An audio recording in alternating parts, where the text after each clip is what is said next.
Another award-winning, thought-provoking, action-packed edition of the Tony Basilio Show is coming up next. Tips are always appreciated here at TonyBasilio.com, home of the Tony Basilio Show.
You found the Tony Basilio stream at TonyBasilio.com or on your smartphone or tablet. Another thrilling, chilling, and sometimes spilling edition of the Basilio Show is on the way next. Tips are always appreciated here at TonyBasilio.com. WJBE 1040 AM 99.7 FM. Translator W259AB. Powell, Knoxville. T to the B rolling with you, ladies and gentlemen, on the one, the only. It is absolutely next level. I mean, let's go. You know what I'm saying? Let's go. Let's freaking go, man. I was going down the list today over at on the blog at tclub.team that Bill Martin and the folks at UT compiled, and all these people that are, being considered for all these preseason lists, including Joey Football. And I just kind of listed them on the blog today. At the bottom, I wrote, let's go. I mean, we're 9 days out right now. Toward that end, we're going to be joined by a little later on in the hour. It's a Wednesday with the great Watson Brown, presented by our friends at Simpson's Meats. And I'll tell you something. The question becomes, what can we expect in this opener? Because now it's time to start thinking about that. How fast will both of these teams go? And then behind the scenes, how do you put a scout together for your first opponent when these quarterbacks are so brand new? And I don't even know if these teams know what they're going to do in the first game. As I bring Sean Sinclair in. And Cinco, in our day, you could go back and look at the roster from the year before, the way they played the game, the way they approached the game. You knew the personnel. You knew the lines. You could make a cogent game plan and put that together. And these days, Sean, it is total guesswork. Like Syracuse, when they had it cooking last year, they want to go fast. They want to move, and so do we. But we kind of slowed it down last year. Are we going to get back to playing fast? And then what about Syracuse? What's their speed of play going to be? And how do you prepare when you don't know what you don't know? I mean, I would imagine that's extremely challenging. What do you think? I would think so, and I want to apologize in advance if my signal gets a little sketchy here. But I think teams that play fast are at an advantage simply because it's easier to slow down than it is to ramp up. Mm-hmm. And if your defense is used to playing against a tempo offense like ours is, okay, well, that's a normal practice, and then we can dial it back. The other teams, it's hard to simulate that on a scout team with the timing, with the checks, everything. So from that situation, I think we are. A position player, I don't know that there's all that much that has to be researched, but I would imagine that opponents have gone back and they've looked at Aguilar's stuff at App State, and they've gone back, and they may have even, if there's something, they may have spent a couple minutes of his JUCO film, taking a look at what he can't do, what over the years he's had problems with, any blind spots in his field vision that they can take advantage of. But when you turn things over. But someone like a Sam Pendleton or Mo or something, Yep. I think most teams just know, hey, we're playing an SEC team. We're going to get a quality offensive line. As you say, let's just line it up and let's go. It's really interesting, though, because these guys love to have all that information, you know. So we're going to talk with Watson about how you go about putting together what you're going to do in an opener. And I would imagine you're probably, in Tennessee's perspective, you're probably so concerned about yourself that your opponent is almost like a secondary deal. You know what I mean? Like, because they say that the biggest improvement has been the adage down through the years. The biggest improvement you're going to make in that deal is going to come from game 1 to game 2, which I don't know if that's true, but that's always been the adage, you know, Sean. So it is. Well, that works out. Yeah. It works out like that because you only know what you know. That sounds ridiculous, but in a way, it's not, because right. Coaches and staff, they spend all spring, summer, etc., planning schedules, planning practices, planning this, installing new things, and until you see a vulnerability that another team exposes, you may not know about it. So you're exactly right. There is big improvement because. Now, you take a look at the Arkansas game. They certainly found a key to lock us up somewhat on offense, and then every opponent after that used some kind of version of that. So, if Syracuse comes in and does something that gives us trouble, that's actually a favor for us because we can adjust to it week 2. You'd like to think you could. Week 2, and then move on from there. Yeah, in a way, you really want to blow Syracuse out, and in a way, you want to learn some things about your team. So it's I would imagine it's kind of a mixed deal. I mean, in a perfect world, Tennessee's offense goes crazy. They find some playmakers. And again, you're only going to find these guys by getting on the field. It's the only way any of this is going to happen. It's the only way any of this is going to work. And Cinco, your thoughts on finishing second for the Hyder kid? And X was texting me and said, Tony, the Hyder kid was hardwired to Michigan the entire time because they had an in. He said Tennessee did a great job to get to second with him. And he said, and on the wide receiver from LSU, he said, again, they've done a really nice job getting in there, even if they finish second for him. I mean, I'm not taking consolation prizes, but it is interesting that the other teams on Hyder's table yesterday all had multiple national championships, except for Michigan. They've won one, and it was tainted. But the other teams are, all 3 of those teams are at the very tippy top of the thing, kind of where we're trying to get. So it is interesting, right? Yeah, well, on his thing, we pick up a silver medal in that recruitment, but it's the narrative that we're always the bridesmaids, not the case. David Sanders could have gone to Ohio State, and a lot thought that. We just picked up a legacy from Utah, a kid that was thought to stay out, Utah, BYU, something like that. Father's an MMA fighter. That's right. Father's a bare knuckle fighter. Travis Smith could have gone anywhere he wanted, the wide receiver. We've picked up 2 in this recruiting class, top 10, if not top 8 linebackers. So yeah, I mean, it does stink like that, but I would alert everybody that for whatever reason, this offense produces all SEC running backs regardless of their high school ranking, and losing out on that kid, maybe he elevates the running game somewhat, but also by moving on. I'm not saying this is a great thing, but perhaps there was a budget adjustment that you can. Maybe you move the money you slotted for Hyder to someone else, and you get in the mix there. So I don't know. Yeah. Somewhere down the line, I would like to talk about the Aguilar winning the position. Yeah. I think that's interesting. If I can, I mean, go for it. I know. Well, everyone that's the way it was thought to go down. But my concern is that, from everyone I've talked to, and I'm not trying to rain on this, but I'm somewhat concerned that Jake Merklinger didn't put up much of a fight here. Last year, the day before the orange and white game, we get news that Nico's not at a quarterback meeting, and he's not going to play in the game. And Merklinger goes out as the presumed starter in the orange and white game and lays an egg.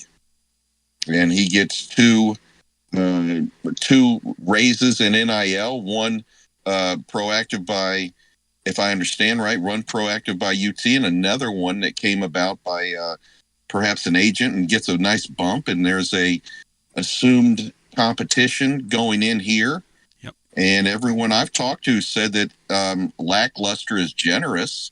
He was awful, Sean, in camp. About a quarterback fight. Sean, he was awful. If we're really objective here, George McIntyre greatly outplayed him.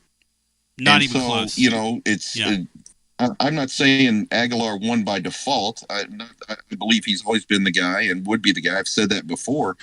My concern is, in the SEC, your quarterback rarely makes it through every play. What do we have with Merklinger? Because when we've dialed up the lights and it's got a little bright, even in an orange and white game, and even in a quarterback competition that's extreme, you have a quarterback head coach, you have a quarterback offensive coordinator. I'm sorry, no offense, but he faded badly. You've got what do we have? I think it's interesting. Look, and you're right. McIntyre thoroughly outplayed him in that camp, like thoroughly. And so if you're Tennessee, you kind of have a decision to make. And I guess you just don't want to play the kid till he's physically ready to play. But at the same time, Sean, you're trying to win football games. Look, I hope that's a path that Tennessee does not have to cross. I hope that's a bridge we don't see the Vols have to get over. Let's hope against hope that Joey Aguilar is able to hang in and play the entire year and go coast to coast, and they can use Merklinger in mop-up duty, and every once in a while get McIntyre, a little time so he can have some seat time at quarterback going into that competition for next year. Cinco, in today's day and age, if your quarterback goes down, you almost have to play the best guy. Now, you got to give Merklinger that first shot, but if he performs the way he did in camp, as I was talking to somebody about this, they said he will not hold the job very long. They said he will not hold the job he'll be dreadful. If it's anything like it was in this camp, he'll be dreadful when he plays, and they're going to be forced to go to McIntyre. And here's my concern. This is a day and age we live in. I told Plaster this the other day, because, they have a connection to the whole McIntyre family and the Vandy thing, and they're proud of the kid, and rightfully so. The kid's had a really nice camp. They like him a lot. They think he fits their offense. They're very surprised. They think he's better than they thought he was going to be. And so here's the point. You have a 5-star guy next year. It's to the point now in college football where if somebody can see that you can play, they come almost like they're flying around your house like buzzards, Cinco, trying to get at that quarterback, if you know what I mean. And that's where you are if you're Tennessee. You almost don't want this kid to be seen. It's a weird, you know what I mean? That's the era we live in, though. That is the era we live in all the sports. It is, and sorry to step on you. It is, but it's every player on every team is a recruited athlete every single day. Mm-hmm. And so, it would be great, if we have, George and then Faison coming in December, and then they duel it out. But the bottom line is you got to play for today, and you got to play for what's in front of you. Yep. I agree with you. I think there's God forbid something happens to Joey Aguilar, then you go to Merklinger and see what he can do. And perhaps the young man steps up. Perhaps it's hard to imagine that he just becomes all of a sudden the ultra gamer when it hasn't shown it in scrimmages or in practice. But you never know. But I also think that the first half of the year, I think the schedule, albeit Georgia, I think the schedule holds up that Heupel and Halsey can protect Joey Aguilar so that we can get into the backloaded second half of the season. Yeah, I was just told that he had kind of like what you're hearing, he had a dreadful camp. Yeah, I didn't want to say that, but that's why I said lackluster was generous. Yeah, his camp is like my last 5 weeks of laying on the floor over here. It's like it is. At some point, you just got to admit it is what it is. It is what it is.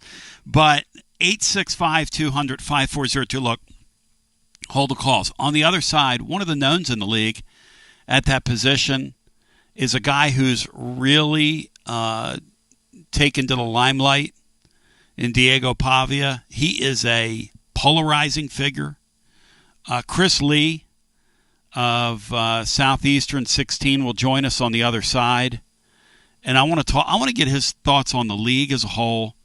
And then I want to get his thoughts on this Vandy team that last year surprised a lot of people. Are they going to take their medicine with their difficult schedule? Or are they going to be a formidable team once again? And can Pavia stand up to the pounding a little more? You think about Pavia. The NCAA tried to take him out in the offseason. Didn't work. They've done that thing on over on Netflix. He's like the star of the show. When he gets in front of an open microphone, is extremely ebullient. The camera loves him. He's not shy.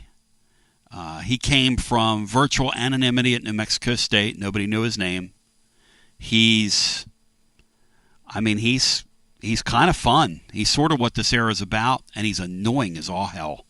Let's just call it what it is. He's more annoying than I am, and that's saying something. As we come back on the other side, it's a Wednesday. Sean Sinclair's here. Brian Hartman's in the house. We've got coming up the great Watson Brown next hour. But let's get, without further ado, in the hunt and in the mix, and in the mix and in the hunt. Let's get in the hunt and in the mix with Chris Lee on the other side after this. Are you searching for a great local coffee? I'm Billy with Grade A Grounds. You can buy our freshly roasted coffee online and support a good cause with every sip. Great coffee, greater causes. Visit our website today, gradeagrounds.com. All you can eat Wednesday tonight with your Knoxville Smokies. For less than $30, you get a ticket into the game, all you can eat barbecue, hot dogs, Bush's baked beans, potato chips, Pepsi products, and more. Anyone else getting hungry? See you tonight. Smokies!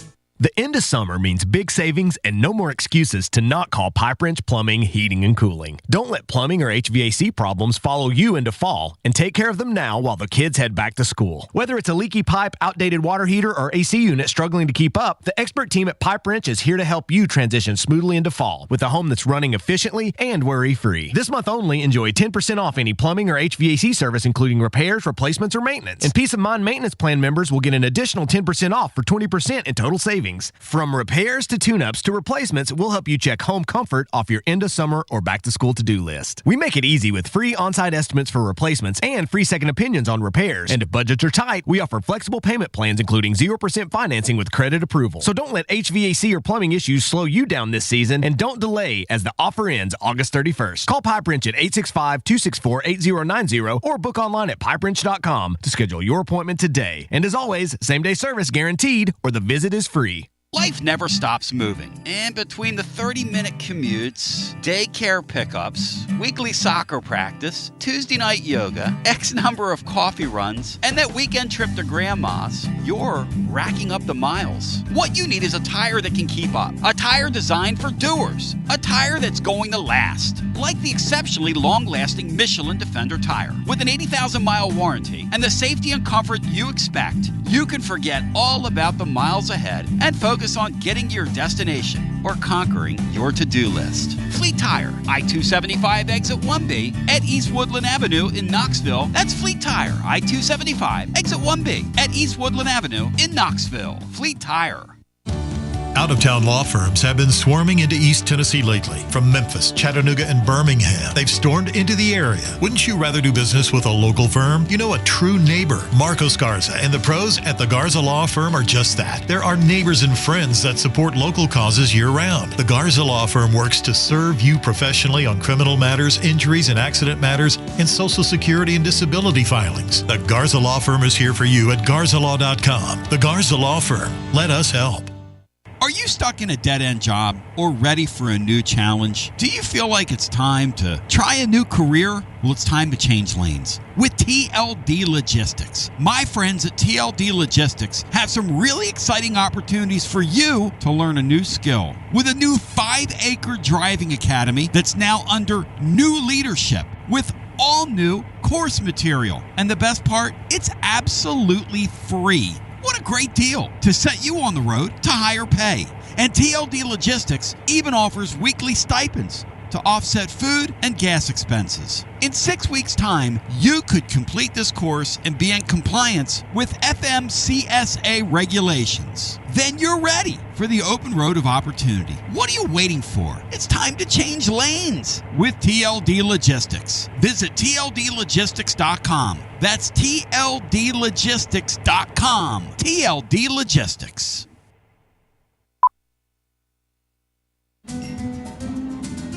A lime is not always just a lime. You see, some limes are lucky. For when a lime joins the salted rim of a crisp, refreshing Tres Dos Equis, that lime is no longer a mere lime, but a wedge of renowned Mexican limón. Muchas gracias, limón. And also, de nada. Enjoy Dos Equis responsibly. Copyright 2024 Dos Equis, imported by Cervezas Mexicanas, White Plains, New York.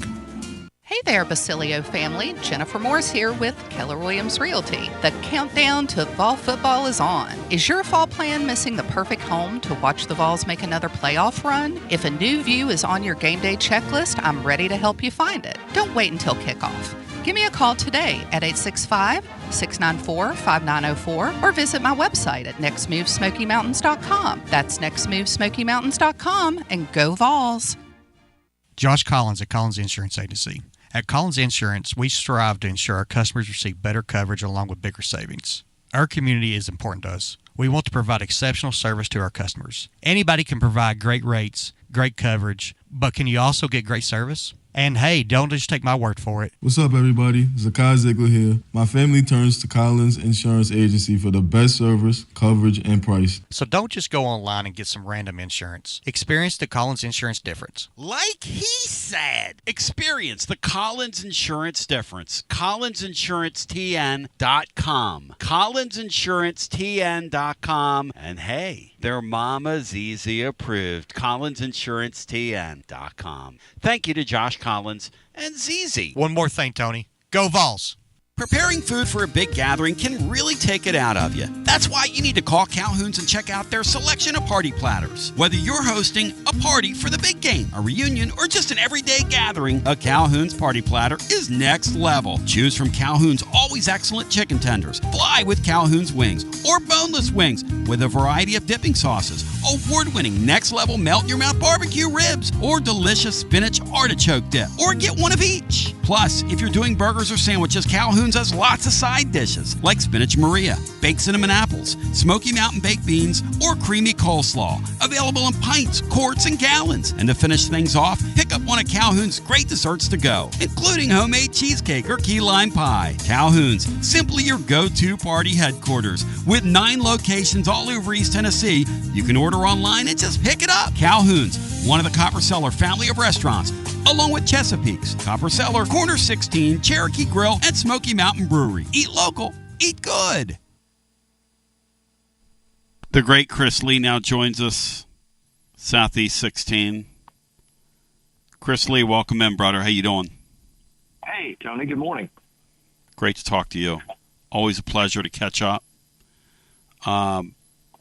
Your thoughts, my friend, on where we are this before we get to that Vanderbilt club and Diego Pavia, who's stealing the show on that Netflix deal. Just your sense of where we are in this league, because if I had to use one word to describe where we are a week out from the season, uncertainty is the word. I'm not sure if any of these teams, even the tippy-tip-top teams, know who they are. No, I think you're right. Excuse me if I've said it on your show before. I just think college football, and particularly this league, is becoming a lot more like the NFL, where week to week you're never entirely sure what's going to happen. I mean, it's one of the few times we've actually started to see some of the lower level teams beat the playoff contending teams and those types of things. So I think between that, the portal, yeah, I think there's a lot of uncertainty. I think there's a lot of really good football teams. Now, some of them won't be good. Some of them will be better than we think. And somebody will have a collapse. But, yes, I think the uncertainty, to me, it's made it fun, Tony. I like the fact that we're going to a season where the question isn't, can anybody stay within 10 points of Alabama or Georgia? But it's like, which of 8 or 9 teams could win a national title? Which of several SEC teams could win the league? I think those are questions we're not used to having. And I think the game, and I don't like the way the game has gotten here with the portal, with tampering, with, the unlimited bidding, with the situation you guys dealt with in the spring, but undoubtedly the product is more competitive and interesting in a lot of ways. So there's that. Oh, look, I mean, this has been one of the more compelling camps Tennessee's had in a long time. Now, granted, you don't want to have something compelling from the perspective of what's happened here, where you're just trying to carry on and you're trying to make the best of what's happened to you. But at the same time, it's sort of a metaphor for life. You have things happen, and you've got to, in certain days, man, you've got to take your lemons and make lemonade, which is what Tennessee's trying to do here. The truth is they're not alone. And in this, we were just talking about the McIntyre kid who had a really good camp.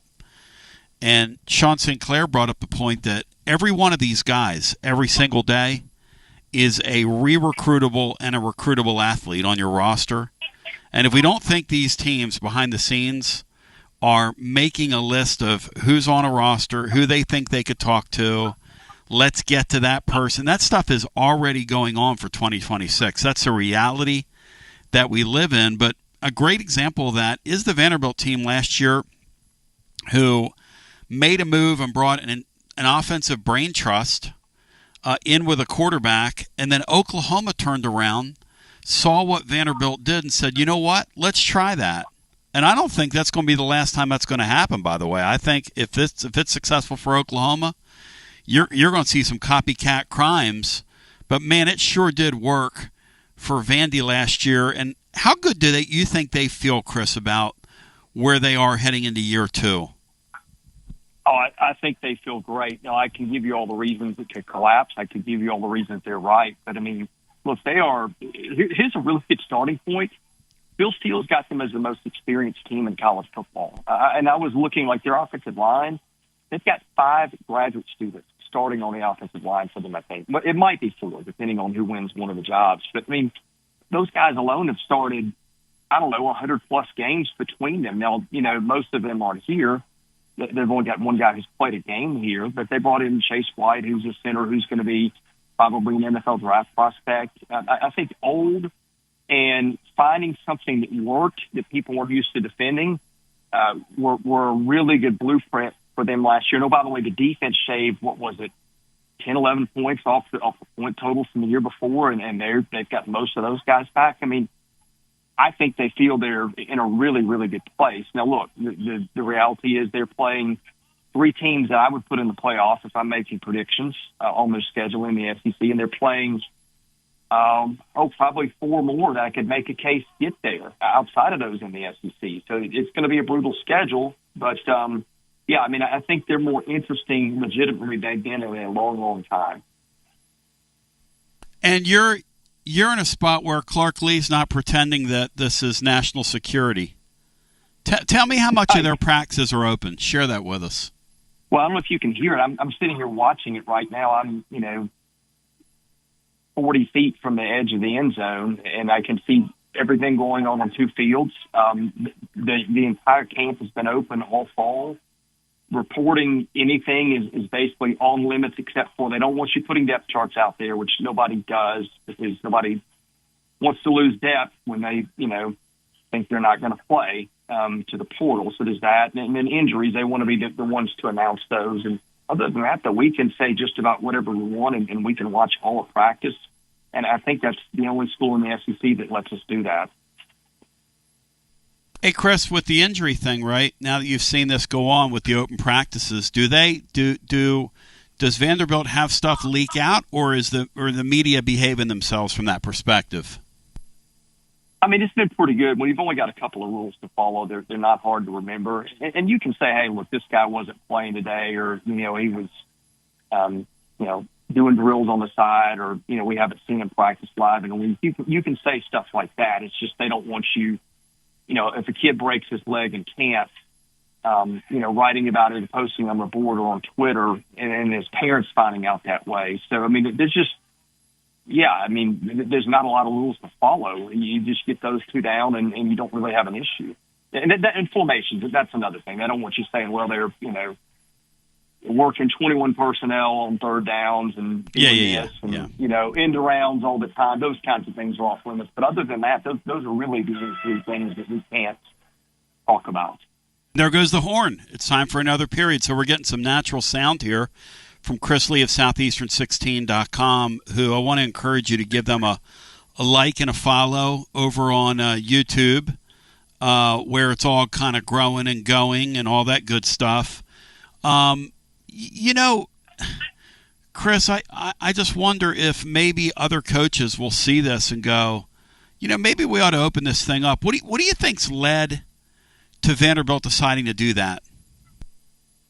Well, I just don't think they have much to lose, Tony. I mean, it's a city where they're kind of forgotten in their own town. Like I've done spots for radio, in preseason. None of them have been in Nashville. You've got the Titans, you've got the Predators, you've got soccer now. Tennessee still runs the state locally. I mean, I guess, he felt from the beginning, just partially, that they had a thing that they could be proud of. It didn't start the way he wanted. I think the rebuild that he walked into was tougher than he imagined. And, when they won a couple of conference games towards the end of, 2022, it seemed like they turned the corner until they hadn't. That was a setback. But, I mean, I think from day one, he's felt like he's proud of what they're building. He wants the community and the media to see it. And, I mean, when they say stuff and people make fun of them, and I get it, about competing for national titles and stuff. And look, I think that's a pretty large goal for all the reasons you and I could name. But, at least they're aiming for something, right? Like, if you aim there and you get 8 wins, it's better than they're going to do, 9 seasons out of 10, if not more than that. So I think, the things that he's done with trying to get media in and build their brand. And it's also a problem with the culture's pretty good. They don't have a lot of off-field problems. They didn't lose a lot of guys to the portal last year that they wanted. So I think he wants people to see that and talk about it and write about it. And he's, right now it appears he's holding up his end of the deal. What I think's really interesting about all that is these guys are so secretive, and yet they're sort of letting it go. But from your perspective, it's almost like, hey, let's build our own deal, which is why it seems like with that Netflix special, they were so cooperative as well. Like, it's almost like because Heupel was Heupel in that Netflix special, very guarded, you got nothing from him. And Pavia is just sort of out there. Pavia's just sort of out there doing his own thing, man. And Vanderbilt kind of let him go, didn't they? Well, I mean, I don't know that you can really control that kid much anyway. I don't know how much it's going to take. But, yeah, I mean, they kind of lean into something that's worked. I mean, he's the most interesting athlete I've ever covered. And like how many times are we in the off season that anybody's talking about a player from Vanderbilt? I mean, I can't think of any. I'm thinking of like the guys that were All-Americans that I've covered, and Jay Cutler was a talk of college football late in his senior year, but it was only then, right? And and it was very limited. And Zach Cunningham was a big deal a few years ago, but how big of a deal can a linebacker be? I mean, other than that, they just haven't had many people to talk about.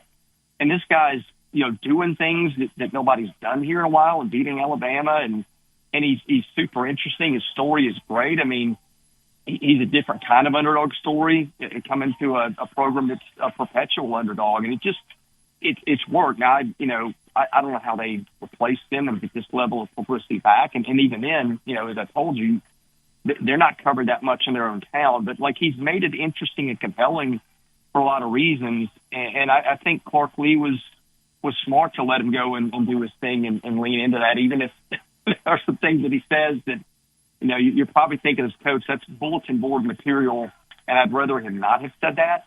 But hey, I think on the whole, you take it because it's getting you in front of people, and it's making you interesting, and it's making you a talking point. And that hasn't happened almost ever with Vanderbilt football, at least not since I've covered. It's fun. It's Tennessee fun. and Tennessee fans get very upset at this kid. And my thing is, I would rather us have a little flavor in this deal than be so damn corporate. It's such a corporate era we're living in. These coaches are so corporate. Everybody's so corporate. Everything's so corporate. And this kid's like, you know what? I hate them, and we're going to beat them, and I'm sick of them. Yeah. And I don't like to hear their fight song. And it's just kind of like, you know what? I just have time for that.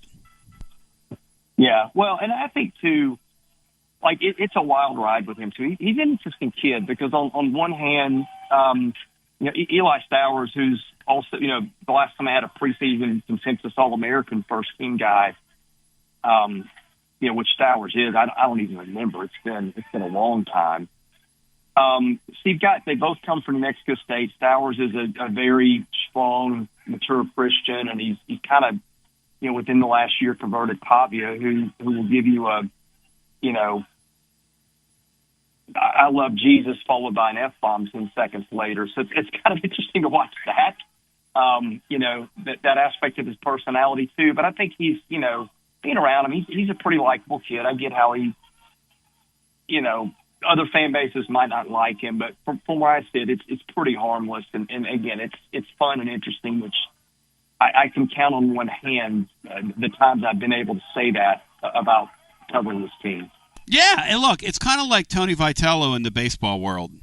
Yeah. It's like we need a little flavor, And Tony's not everybody's cup of tea. But here's the thing about Pavia. Pavia can play. And Pavia's not afraid. Last year, his body broke down.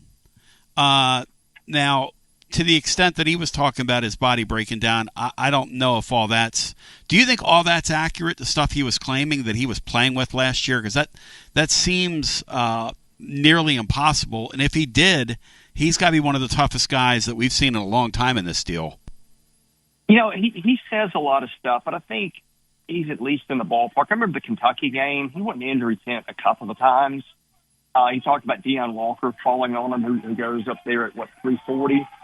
And he really was never the same guy after that. I remember watching plays specifically in the Auburn and the LSU game where he had an edge there, and I'm like, okay, Pavia in the opener, that's going for 40 yards, and it went for 8 instead. And you could just see that the burst wasn't there. In fact, I know that one of my guys was at the Georgia State game last year, which was week 3 or whatever, and he was, limping kind of on the field before then. I do think he took a beating. I don't know exactly how or what it went down. I've heard he's played with multiple injuries, but you could physically see it. The second half of the season, he just was not the same guy. Because I know this about Diego Pavia. If he's going to go, he's going to go all out to the best of his ability. When you could see him not being able to break the runs that he broke early in the season, you knew something was wrong. And by the way, if you wanted to check on that, you kind of got it in the bowl game where he was at a month to rest, looked more like the Pavia we saw the first half of the season, and he accounted for, 5 touchdowns and I think no turnovers. I mean, it felt like to me that was maybe the proof there. We'll see how it goes this season. I think offensive line was a big priority for them because they know they've got to keep him healthy, and he can't carry the ball 190 times again. But yeah, I think there was no doubt there was something to it. How it went down exactly and what all the things were, I don't know, but you could see it physically when you watched him. And that's kind of the thing, right? Like, from a Tennessee perspective, and all politics are local, we look at Vanderbilt and go, by the time we get to them, they'll be a shell of themselves because he'll get all beat up and be all beat up. And how do you argue with that? I mean, that's kind of probably what's going to happen, right? Well, it's the deepest team I've seen them have in a while. Like it's the first time I remember coming out here and going, I'm watching the three here, and guys are where they are on the depth chart for a reason. Some of that includes just not knowing his assignments and stuff. But like Keanu Cope, he transferred from Alabama. He was a top 100 recruit. I could argue he's going to be third at his position when the depth chart comes out. Probably second, but I don't know. They got Prince Colley, who's the only kid on the roster, was a 5-star recruit when Notre Dame signed him. He's the third-team linebacker for them, and they've got good players in front of them. Maybe not great players, but I think quality players. So I think it's the deepest team I've seen them have in a while, by a large factor. But hey, if Pavia goes down, it's a completely different conversation because the depth fall off behind him is pretty significant. Not that they don't have some guys with some ability, but they're not him. And I think that's the one place, like if they lose him, whatever conversation you're having about the season in a good way probably changes really quickly if he's absent for any length of time. Hey, Chris, around the league, that Florida deal with that quarterback and his health issues, that's kind of tough to watch, isn't it? Yeah, and I hate it because I feel like they're a team that's like you look at their depth chart, and Tennessee's done this a little bit too, right? Like in a time where a lot of guys are leaving for the portal, and like you got Ole Miss where you look at their depth chart and there's 13 different schools represented on the 2 deep or whatever it is. They built a lot of continuity. When guys could have left, they're starting to get really good in the lines of scrimmage, and all of a sudden they've got a stud quarterback.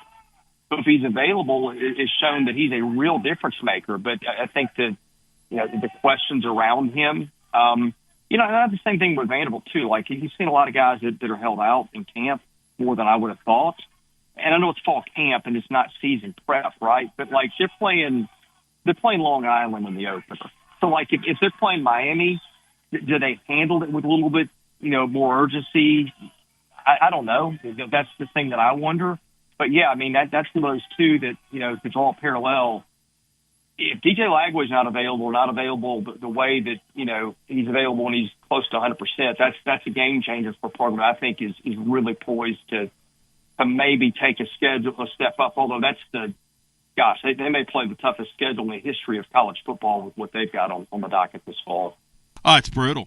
Yeah, it's almost like borderline not fair. It's so schedule dependent now from all these teams in all these leagues. You start thinking about who's making the playoffs and how you're going to get there, and you just take the teams that have sort of the easier paths. I mean, last year that helped Tennessee. It helped the Indianas of the world. It probably didn't hurt the SMUs of the world. That's sort of where we are. Elsewhere around the league, and you've got your finger on the pulse of the Southeastern 16. Tell me about what you're hearing, what the latest is out of Oklahoma, because I hear early in camp they were having trouble putting it together and guys staying healthy and getting everybody on the field. Where is Oklahoma right now from your perspective? I haven't checked in on that in the last few days. I mean, there's going to be some issues, right? You bring in a lot of their offensive linemen, even the ones that are back, were hurt last year. They got a pretty new receiving core and backfield. And like I saw some of that here in camp early, where like you got a bunch of experienced offensive linemen, but they're not used to playing together. You got a lot of pre-snap penalties and stuff like that. So I would think that given the situation, some continuity issues would be normal. To me, the question is like, how good is John Mateer? I know that the people that love him have really been banging the drum for him, and no doubt the ability's there. But he's not played a schedule like he's about to see. And speaking of tough ones, Oklahoma's not too far behind Florida in that pecking order, just playing murderer's row most weeks. So to me, there's a lot of reasons it could go wrong. If he's the guy that they think he is, getting Jaden Ott and grabbing some receiving targets in the portal, and like they can't be less healthy on the line than they were last year. And I think their defense is really good too. I think that's not getting talked about enough in the Mateer love. But, my question is how ready is he to play at this level? Because I feel like when I looked and scanned his game log a year ago, they didn't play a lot of teams that they're going to play anything close to what they'll see in the SEC. It felt like, Boise State in particular is one I remember. His game numbers weren't as good there as they were in some of the other ones. So, continuity issues I can kind of, rationalize for all the reasons of just player movement. To me, I'm curious, how good is Mateer? Because that's really going to determine where they go or don't go. Chris Lee, around the league, anything else you'd care to add here before we tell them about your site and what you're doing and all the great content you guys are pumping out? Yeah, I mean, I think it's a super interesting league. I could argue that there's 12 teams that could make the playoffs. Some of that is a little bit aided by schedule. Missouri, one team I think of that I think is getting slept on a little bit. I think just the overall parity of the league is really interesting. And like even at the bottom, nobody's talking about Kentucky. Everybody's expecting them to bomb, but they beat Ole Miss a year ago and kept them out of the playoffs. Like even the teams that nobody's talking about, Arkansas, another one. They got maybe a first-round quarterback there. I just think that the week in and week out aspect of what you see in this league and the games not being, pushovers for the heavyweights like they were most weeks. I think to me, I'm just fascinated by the up and down parity in the league. And by the quarterback wins too. Man, it is a beauty pageant of quarterbacks in terms of talent. But the interesting thing is, Tony, not a lot of these guys have played a ton of snaps at the SEC level. Nope. Yeah, I'm sitting here with eyes on one of the most experienced ones, and after that, it's probably Garrett Nussmeier in terms of taking snaps at this level. So I know that's the other interesting thing is you got a lot of quarterbacks that are getting a lot of hype for the talent, but we've not seen them get a lot of playing time against this level. That to me is going to be very interesting too. Chris Lee, you're the man. I appreciate you. Tell the living listener if they want to spend some time with you, get to see your work, how do they do so? Yeah, we're at YouTube, Southeastern 16. We cover baseball, football, basketball year-round. Look, we're not going to cover your team the way your local media covers them. We just can't get in that level of detail. We're covering 16 teams, but I think you get a really good idea of what's going on in the league and where your guys stack up, and that's what we're here to do. Chris Lee, thanks, my man. Great talking to you. Anytime. It's always fun. I love it that you were at practice, too, the natural sound. Yeah, it's a blessing and a curse because, nobody else gets to go. But, you get a dozen of these under your belt. You're not seeing much that you haven't seen before. But it gets a little redundant. Yeah, Chris is ready for the season to start. Yes. But if you can't, you can't sit it out because if you're not there, your competitors are. So that's right. We're all at that point. We're ready for it to go. Yeah. That is such a great. That reminds me of the good old days. Thank you, my man. I used to get. You're welcome. Thank you, Chris. When practices were open here, Cinco and Bry, and I was a kid doing this, I used to get have such FOMO if we didn't show up for a scrimmage or whatever it was because you had to see it. And so it was like he's talking about, and then when they closed it, I was like, thank God that practices are closed. But Sean, you were there during the honor system when you were inside the program from the late 80s and the early 90s. And, this guy's opening up his practices and these media members are behaving because they know. It's kind of interesting, isn't it, that they're doing this? Well, it is, but it's a different time when you only had really newspapers there. And those guys were dedicated professionals, not taking a slight at the media today. But, they had long-standing relationships with the program. They knew the rules. It was okay to criticize, and they knew they weren't going to put out something that was detrimental to the program, meaning plays or et cetera. Everyone takes the idea that, they're talking about depth chart, et cetera. Well, that's all okay, part of it, but really, the coach doesn't want you there because they don't want to, reporting on disagreement fights. Mm-hmm. They don't want you reporting on, talking about coaches yelling or something.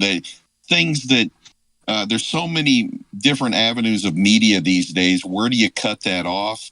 Do you have a guy that just has a part-time internet show and gets out there and wants to get famous and go viral and get some clicks by putting this, that, or the other, that can be disruptive, I think. Cinco, I'd like your thoughts on this. We've got a piece of breaking news today at Memphis. And, Sean, you were down there for your dental school, and I know you maintain a lot of friendships in that city. The Proctor boys come to mind among many.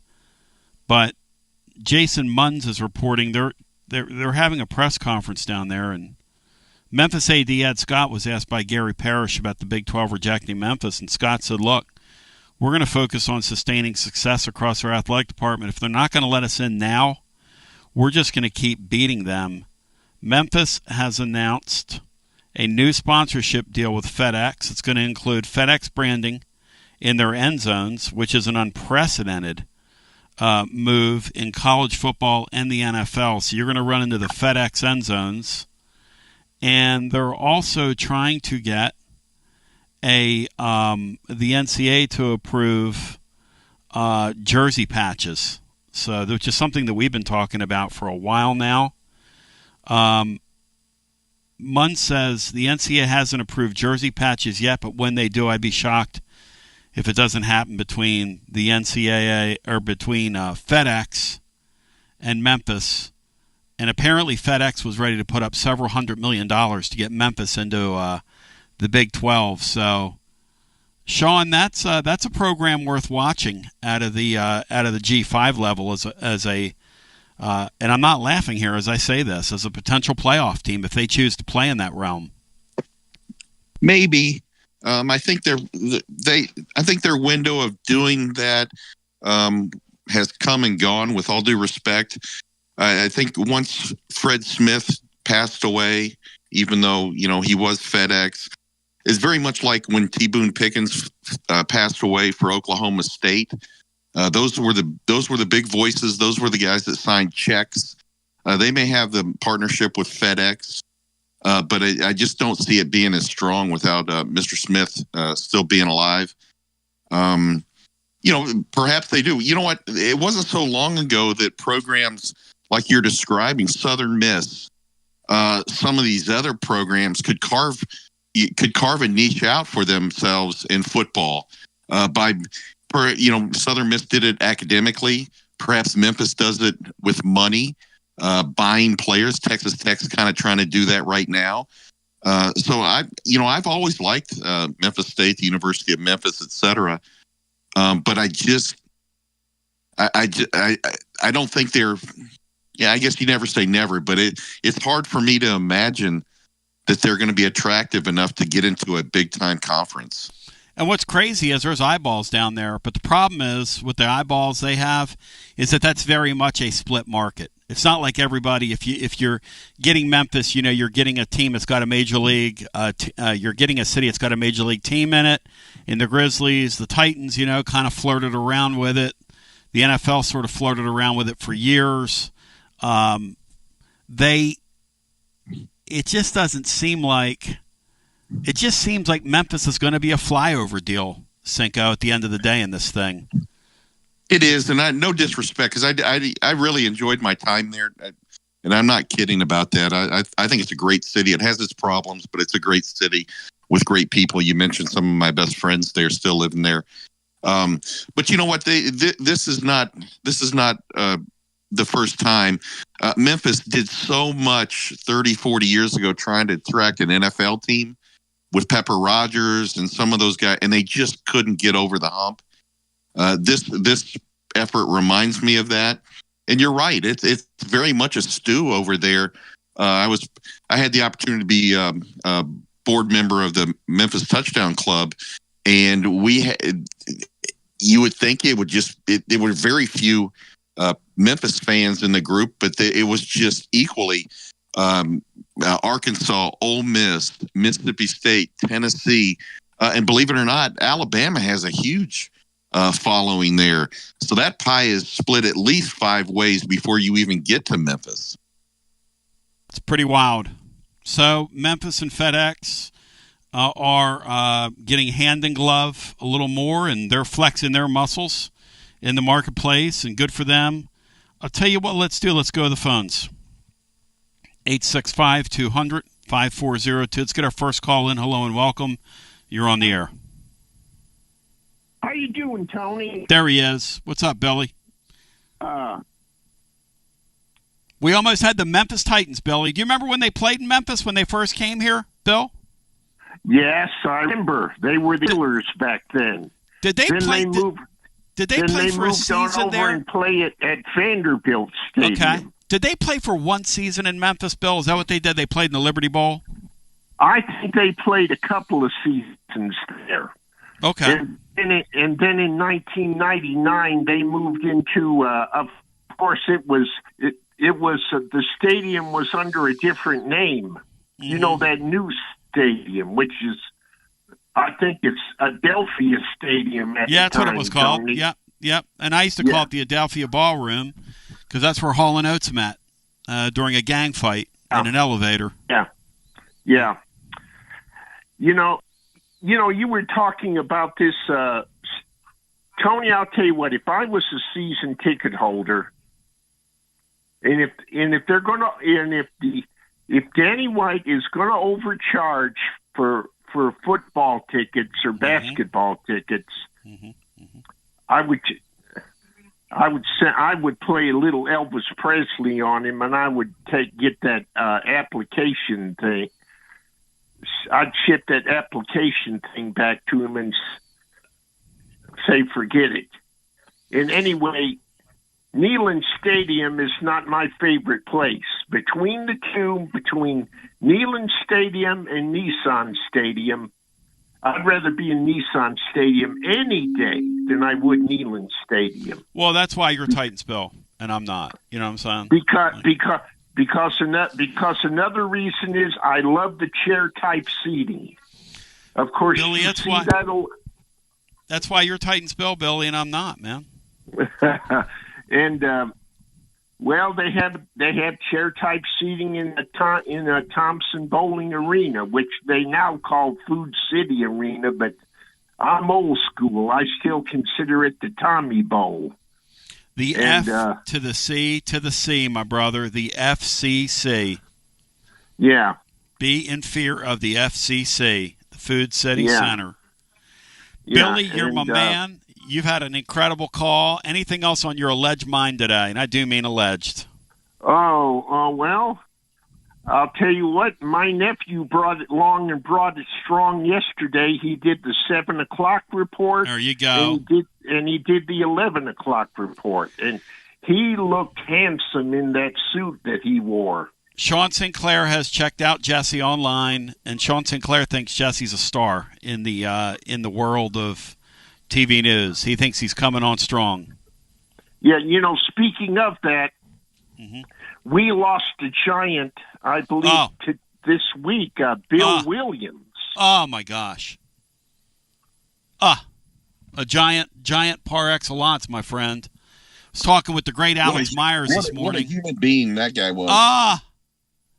Alex was telling me, he said, Tony, when he was at WBIR, they gave him the assignment of sitting down with Bill and kind of doing a story with him. And he said, man, I went out and met with him. He said, and his presence was such that he made me feel like one of the most special people in the world.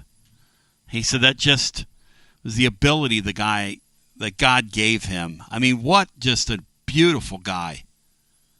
Oh, wow. I think the only one that I met, Tony, out of that, that bunch over there at Channel 10 was Edie Ellis. Of course, she was head of public relations over at the University of Tennessee at the time.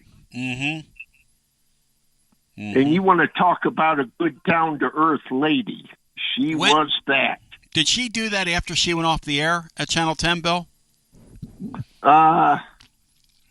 I think she resigned at Channel 10, then went on to become the head of public relations over at UT. Yeah. And then I think she went back to Channel 10. Mm-hmm. Another giant in the deal. I mean, you talk about some giants. I mean, you start talking about some of the people that have come through that place, and Boy, Bill Williams, some of the clips they showed of him like in the 70s and 80s.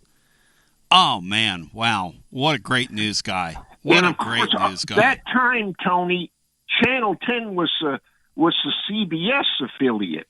There you go. And then I believe in the late 80s, I could be wrong, they became an NBC affiliate.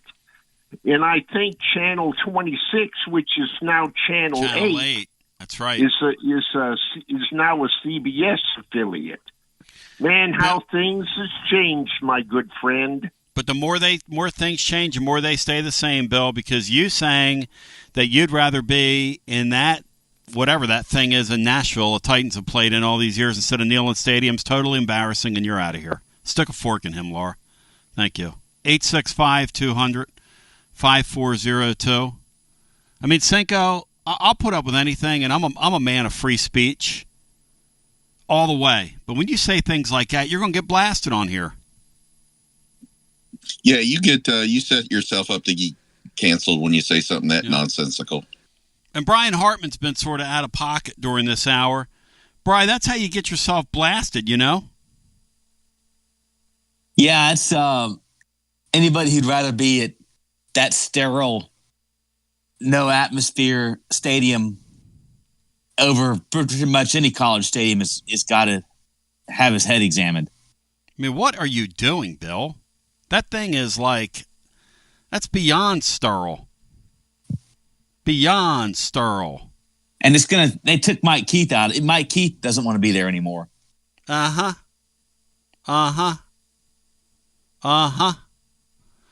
timeout. We come back with more. Watson Brown joins on the other side. It's going to be utterly outstanding, presented by our friends at Simpson's Meats. On the docket with Watson Brown, we talk about the following. We get into the fact that who really knows at this time of the year? Joey Football's QB1. What happens if he falters, like Sean said? Because Merklinger had a horrible camp. I call it alarmingly bad.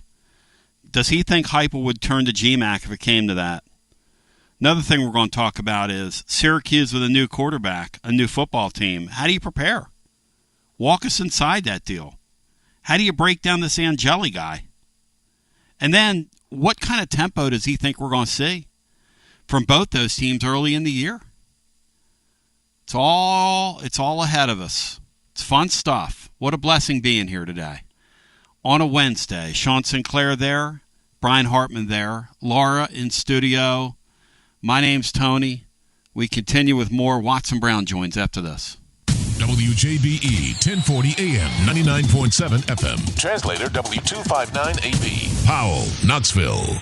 Hey, Tony B listeners, I'm Billy from Grade A Grounds, a UT grad bringing Knoxville a better way to raise money. We roast premium coffee fully branded for your team or cause. You keep 40% of sales, and we donate 5% to local needs. Let's win on and off the field. Visit gradeagrounds.com to start your winning fundraiser today. Living Vol fan, we're on the countdown to kickoff, and that means you need to make sure you are game ready. Head to Alumni Hall to get this season's Tennessee sideline apparel. Nike, Columbia, Peter Millar, and more. Shop top brands for the entire family. Hats, Yeti, tailgating gear, and so much more. If it's for the Tennessee fan, Alumni Hall has it. Spend $150 and get $10 in Hall cash rewards. Shop at alumnihall.com. Download their app or shop any of their locations in Knoxville, Murfreesboro, or the Tri-Cities. Alumni Hall, the ultimate shopping destination for Vol fans. It's the hottest post-game show on the planet. Garza Law. Fifth quarter fan reaction. Fan reaction. As soon as the final gun sounds, we're live. Tony Basilio, and we are live once again with Chad Stockton of FC Alliance. And Chad, you're out there on the field, 100 strong here in Knoxville. Talk to me. What's been going on with FC Alliance now that the weather's heating up? We're out here for the first night of the boys' tryouts. We have over 400 kids that'll be here tonight. So a lot of exciting times right now for us. Our club teams start at U9 and we go all the way through U19. We have over 1,000 kids that come from Chattanooga from the Tri-Cities that make all our teams and make this club what it is today. So we're excited about it. We finished the younger kids a couple of weeks ago. We just finished the girls last night, and now we're on to our older boys program as we speak right now. And we're blowing and going in the Tri-Cities. Tell me about it. We started FC Alliance North 1 year ago, and coming off the first year, we are the largest, most competitive club up in the Tri-Cities area. We just finished our tryouts last night. Looks like right now we will be well over 400 kids for the upcoming season. So great things happening up there. We've put our boys into some really good regional leagues. So we're excited about what the future holds for them and also our girls programs. If you want more information, check them out at fcallianceknox.org. That's fcallianceknox.org. Chad Stockton, keep growing the beautiful game here in East Tennessee. Absolutely. Thanks, Tony.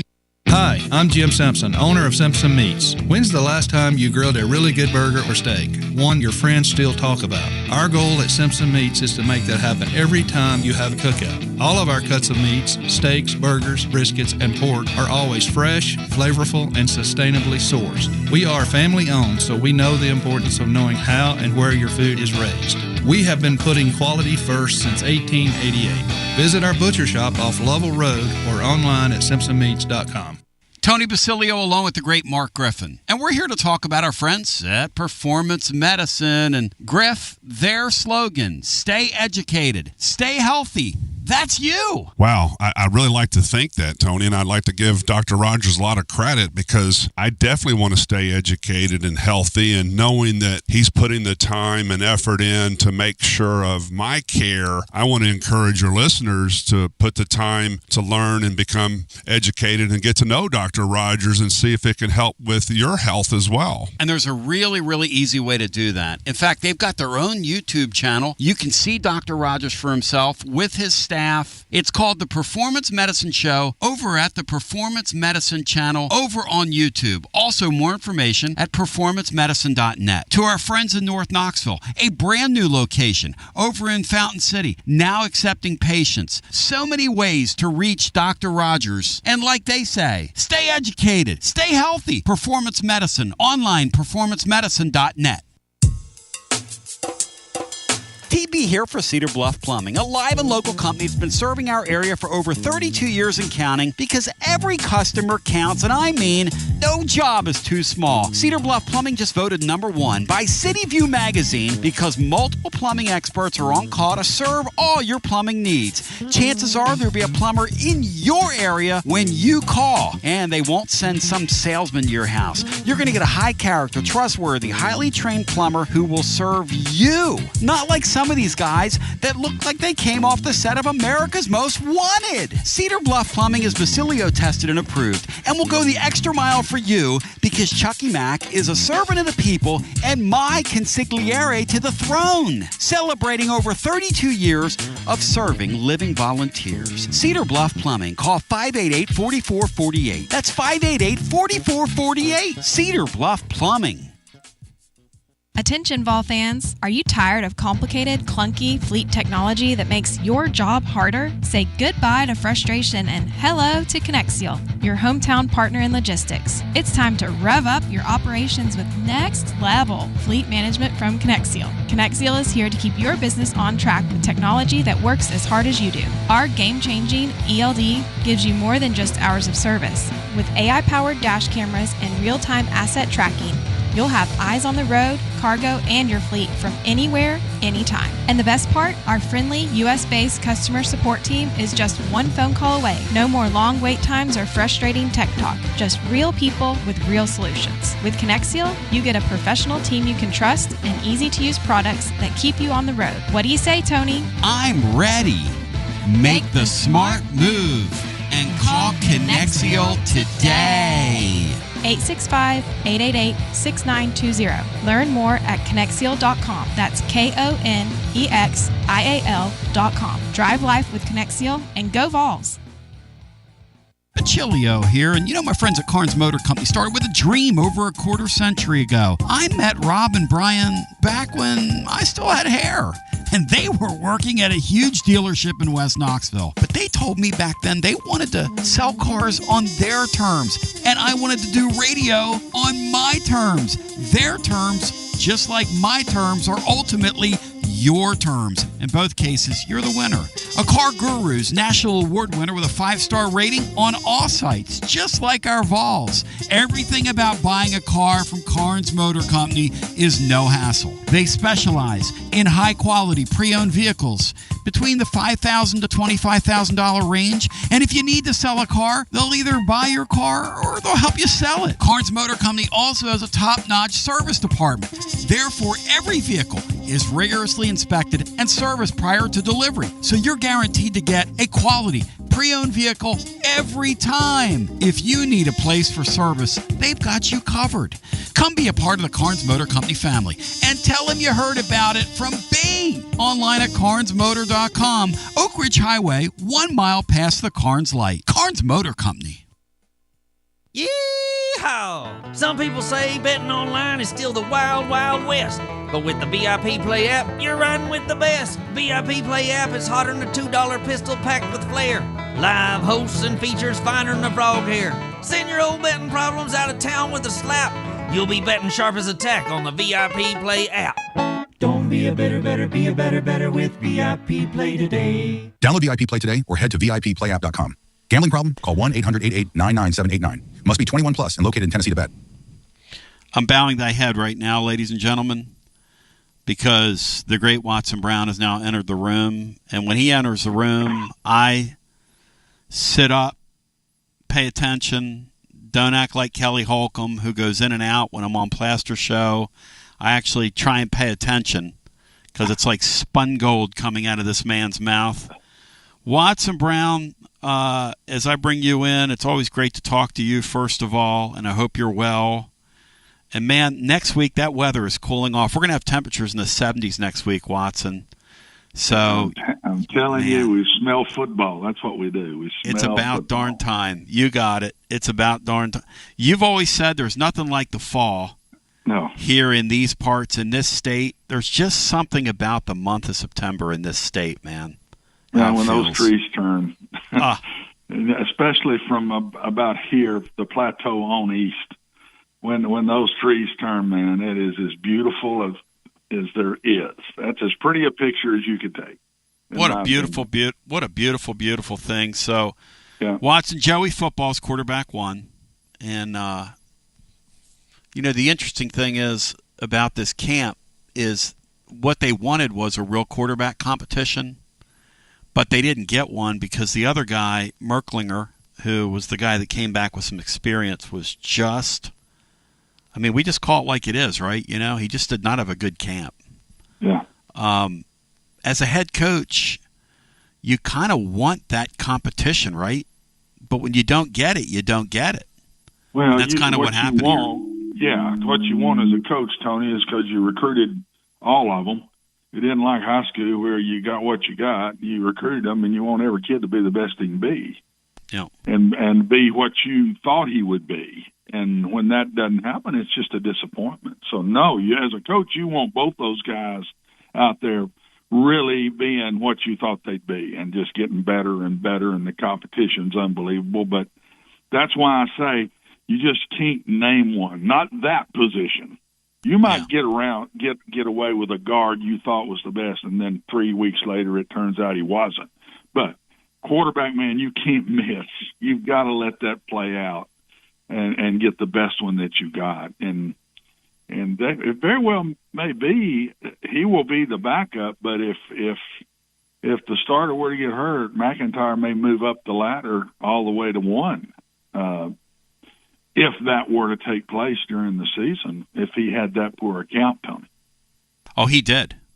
And we were talking about that, the whole McIntyre thing, just talking with people around the program. The concern is twofold with him, right, if he gets on the field. One, is he physically ready to go? That's the first thing. And then the second thing is, and this just kind of, just bears thinking about in this era, when you have a guy coming in next year as a 5-star player, it's a first world problem to have two guys that can really play because you want those guys to battle it out. But if GMAC gets a shot and shows some life on the field in SEC football, it's going to be hard to keep him on your roster because people are going to come after him. I mean, that's just sort of where we are today. Yeah, I think it would play out before he left if they're bringing another really good one in next probably spring's the way you seem to do it nowadays. You get that quarterback in early, and it'll play out. I wouldn't worry about it. They've got the one. They've got the guy they're going to use. Merklinger will be the backup for the time being, but I'm telling you, if Aguilar gets hurt, watch out. McIntyre may jump both up to number one. And they can protect him being thinner. They just won't let him carry the ball much, and they'll try to keep him in situations where he can get rid of the ball quick. Josh is good at that. He's got plays good at that. Now, I didn't think the last one he had was great at getting rid of the ball quick, but it wasn't the design of the play that created that. It was sometimes a little pass protection that he had to run too quick, and then a lot of times he just did not release the ball on time, and a lot of the things he did. When I've seen McIntyre, he's pretty good at that. Now, when I watched him, I hadn't seen him in college. That was high school, and I thought he had a pretty good sense of timing for a high school kid. It's never what it's going to be, because everything just doesn't happen as quick as it does in college. Same thing happens, Tony, when these kids, all my quarterbacks that went to the NFL, two things they told me: the quickness and length of what you're going against on defense. Those windows are smaller with the length and quicker with the reactions. That was number one. And number two was the terminology. They said, my gracious, it takes forever to call a pass play.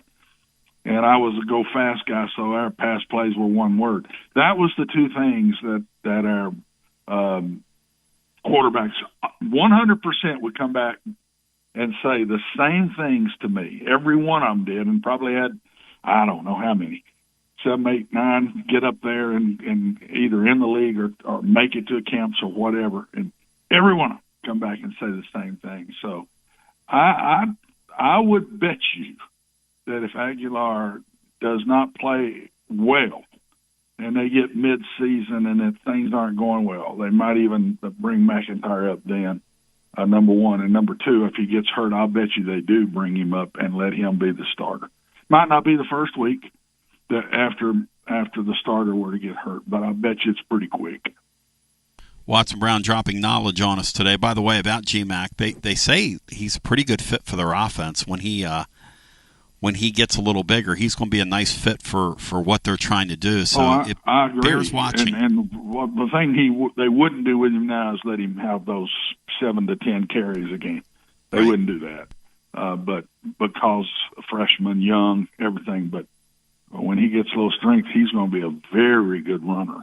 Very good runner. I was very impressed with being 6'6", watching him dodge people and move around and make plays with his feet when he was in high school. It's kind of what I'm hearing as Watson Brown joins on the program.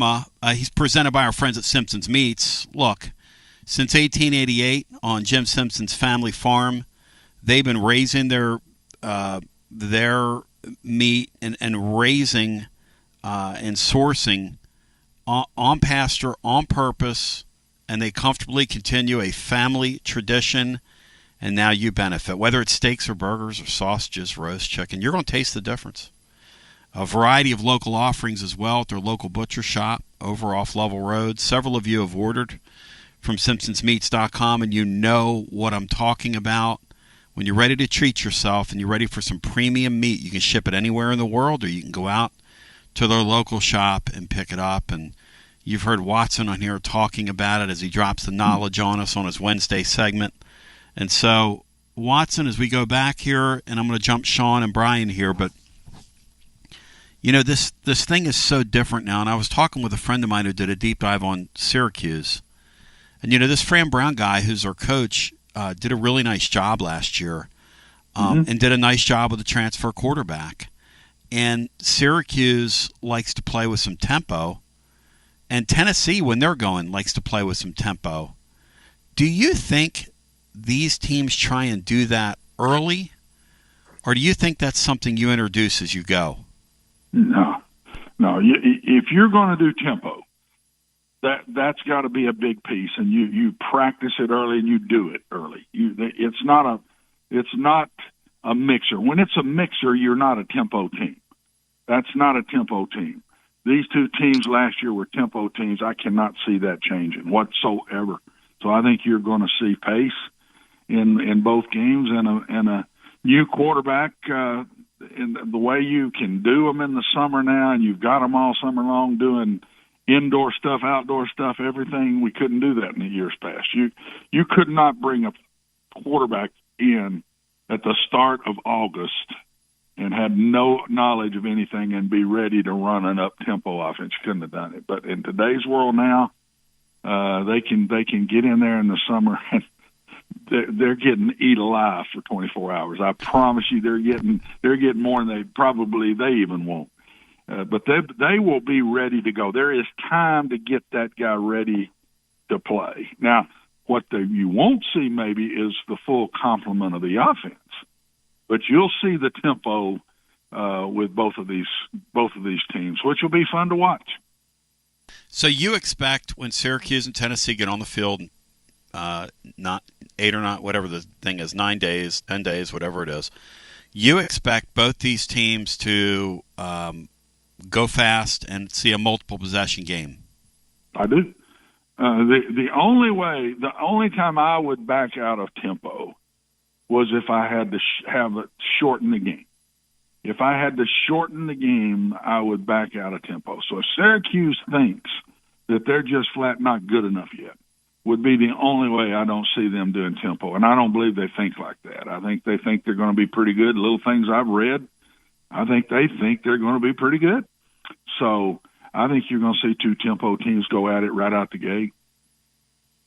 You know, it's interesting that the Angeli guy, my understanding is, can throw it around a little bit.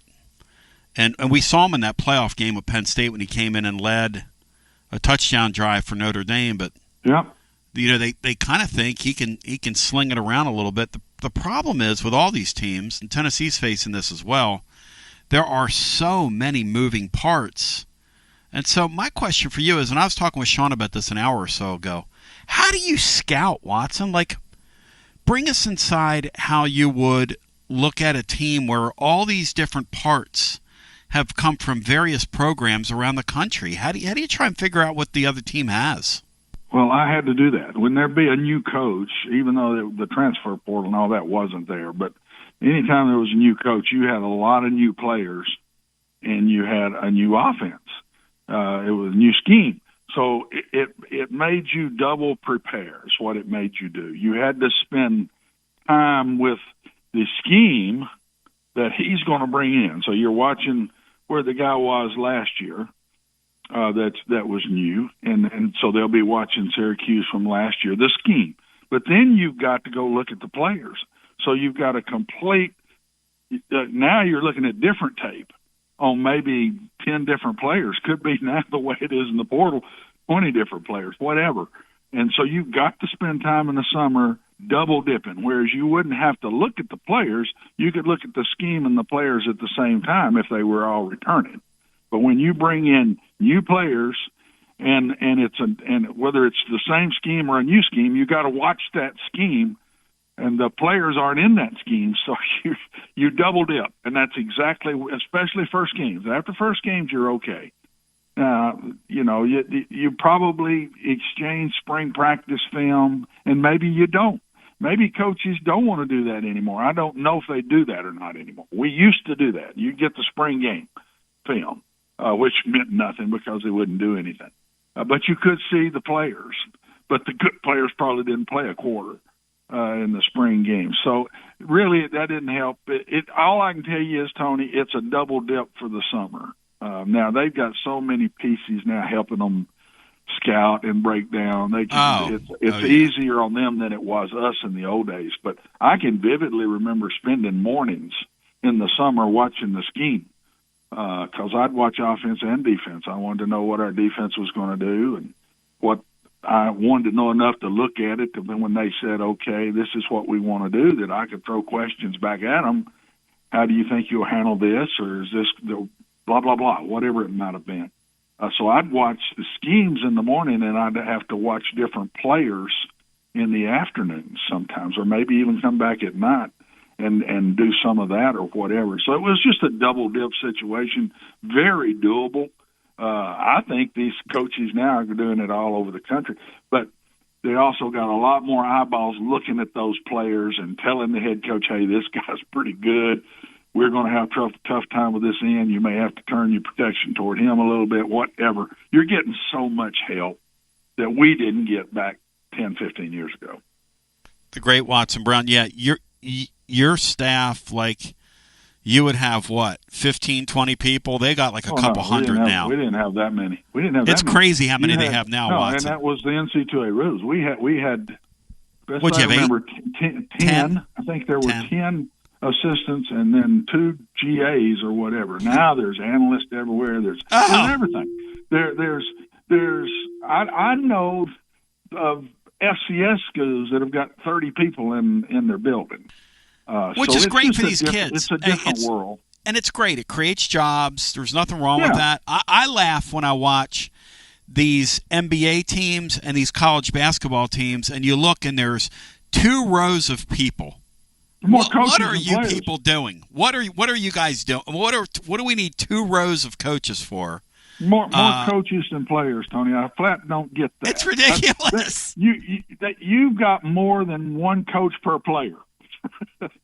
I mean, that might be, hey, Watson, at that point, we might be in the territory of what we call overkill, but what do I know about that? As Watson Brown joins here on a Wednesday with Watson Brown. Listen, my friends at Simpson's Meats, if you want to go bulk, they have half cows and they've got quarter cows available for you if you want to go bulk and you have the space. Let's bring Sean Sinclair in here with the great Watson Brown. Cinco, jump in as we visit with our coach. Coach, if you would take us inside the head of a head coach right now. You're at Wednesday. You got 10 days before kickoff. Most teams right now are going through what's a mock week. So Wednesdays back in the day would have been shells and just thudding, getting ready for the weekend. Scrimmages are over. Maybe you have a kicking scrimmage or a kicking session this weekend. But what are you looking to accomplish right now, aside from getting anyone injured 10 days out? I want to get their legs back at this point, Sean. I've busted them good, and they're really, really, really tired. After this second scrimmage is over, and then you come back on Monday, Tuesday. We went Monday, Tuesday, Wednesday hard, and this week up and stopped. And Thursday was more of a we'd be in shorts and had a little mock scrimmage thing to where every situation happened. We went through everything that could possibly happen. And then I gave them 2 days off and brought them on Sunday. Everybody does it different. But my goal was, let's get their legs back and they're 100% by next Saturday, and let's wear them out through their brains. Let's put everything with this opponent we can put in. We didn't ever start on an opponent, even if it was a wishbone team, until the Monday week before the first game. We'd start on that Monday after the second scrimmage, and then start looking at our opponent and putting stuff in with them. But I'd wear them out mentally from Wednesday on, and really we only put pads on one other time, Sean. That's every coach is different, but I didn't put another pad on after Sunday. We came back and practiced on Sunday afternoon prior to the Saturday game. That was a full-scale pads practice because they'd had a couple of days off, and then the rest of the week we're in shoulder pads and shorts. So I wanted them absolutely back and fresh by that first game. I wanted them back. I hope going to that game, Sean, saying we know everything about what we're going to do and our opponent, and we're fresh, and we're as healthy as we can possibly be. That was the goal that I had from that Thursday prior week to the ball game. It's interesting stuff as Watson Brown joins. Let's bring Brian Hartman in. Bri, you're on with the coach. Yeah, Coach, I got a two-part here, two things that aren't quite related, but you've got a game that's going to start and going to be played overseas with Iowa State, Kansas State. What would be your thoughts about taking one of your teams overseas to play? And also, Tennessee Tech is going to move into the SoCon with teams like ETSU, Chattanooga from the Ohio Valley. Your thoughts on both of those things? First of all, it's when you're playing what's happening here, and it's a conference game and a rival. It is nothing but business. It would be with me, pure business. I'm not into the sightseeing and all of that. I can get my team over there, and we're totally into what we're doing and behind closed doors and finish off what we need to do, because that is such a big game. You win that game, man, you're a major leg up. You lose that game, and you're really behind the eight ball. I mean, you are. And that's a little better than it used to be, Brian, because when it was a 4-team playoff or it wasn't a playoff, and to win a national, you couldn't lose a game. You could not lose a game and get there. But now you can lose 2 or 3 games and still have a great chance to get in, especially if you're in the Big Ten and the SEC. And so it's a little different. But still, it'd be business, man. I told you last week or maybe I told somebody else this, but I would not have liked this game as a coach. I would not want to play a rival conference game in the first game. That would have really ticked me off. But there is nothing you can do about it, so you go do it. But I'd have them ready. And, gosh, I can remember when I heard, Brian, that Eastern Kentucky, Jacksonville State, Murray State, Austin Peay were pulling out of the OVC. I went there, President begged, get in the SoCon. Just get to the SoCon as fast as you can, because that's the league Tennessee Tech needs to be in, especially now that the league has lost all of its charter members. And finally it happened for them. So I'm glad, because I think it's a perfect fit for Tennessee Tech. You know, these it's just so hard to keep track of who's in what league now, right? It's crazy. Your president is so important, Tony. You better have a president that's interested in this, because you're not getting in without your president. He's got to do a lot of work, and your athletic director with him, and it's just a lot of work, man, to position yourself to be able to get into these leagues. And a lot of these FCS also now are going Division I. That's what Jacksonville State did, and that's what Eastern Kentucky and some of the others are trying to do. That ain't easy. There's a lot of work to be done to pull that off. And Jacksonville lucked out and got into Conference USA and had won it once already. So it's pretty neat for what they did. But these conferences now, other than the big boys are the ones pulling people in. Yep. These other conferences are fighting to keep what they got, and then better have a secondary plan well in place before that ever happens. I just think it's wild that Memphis went to the Big 12, and Big 12 basically told them your couple $100 million won't spend here.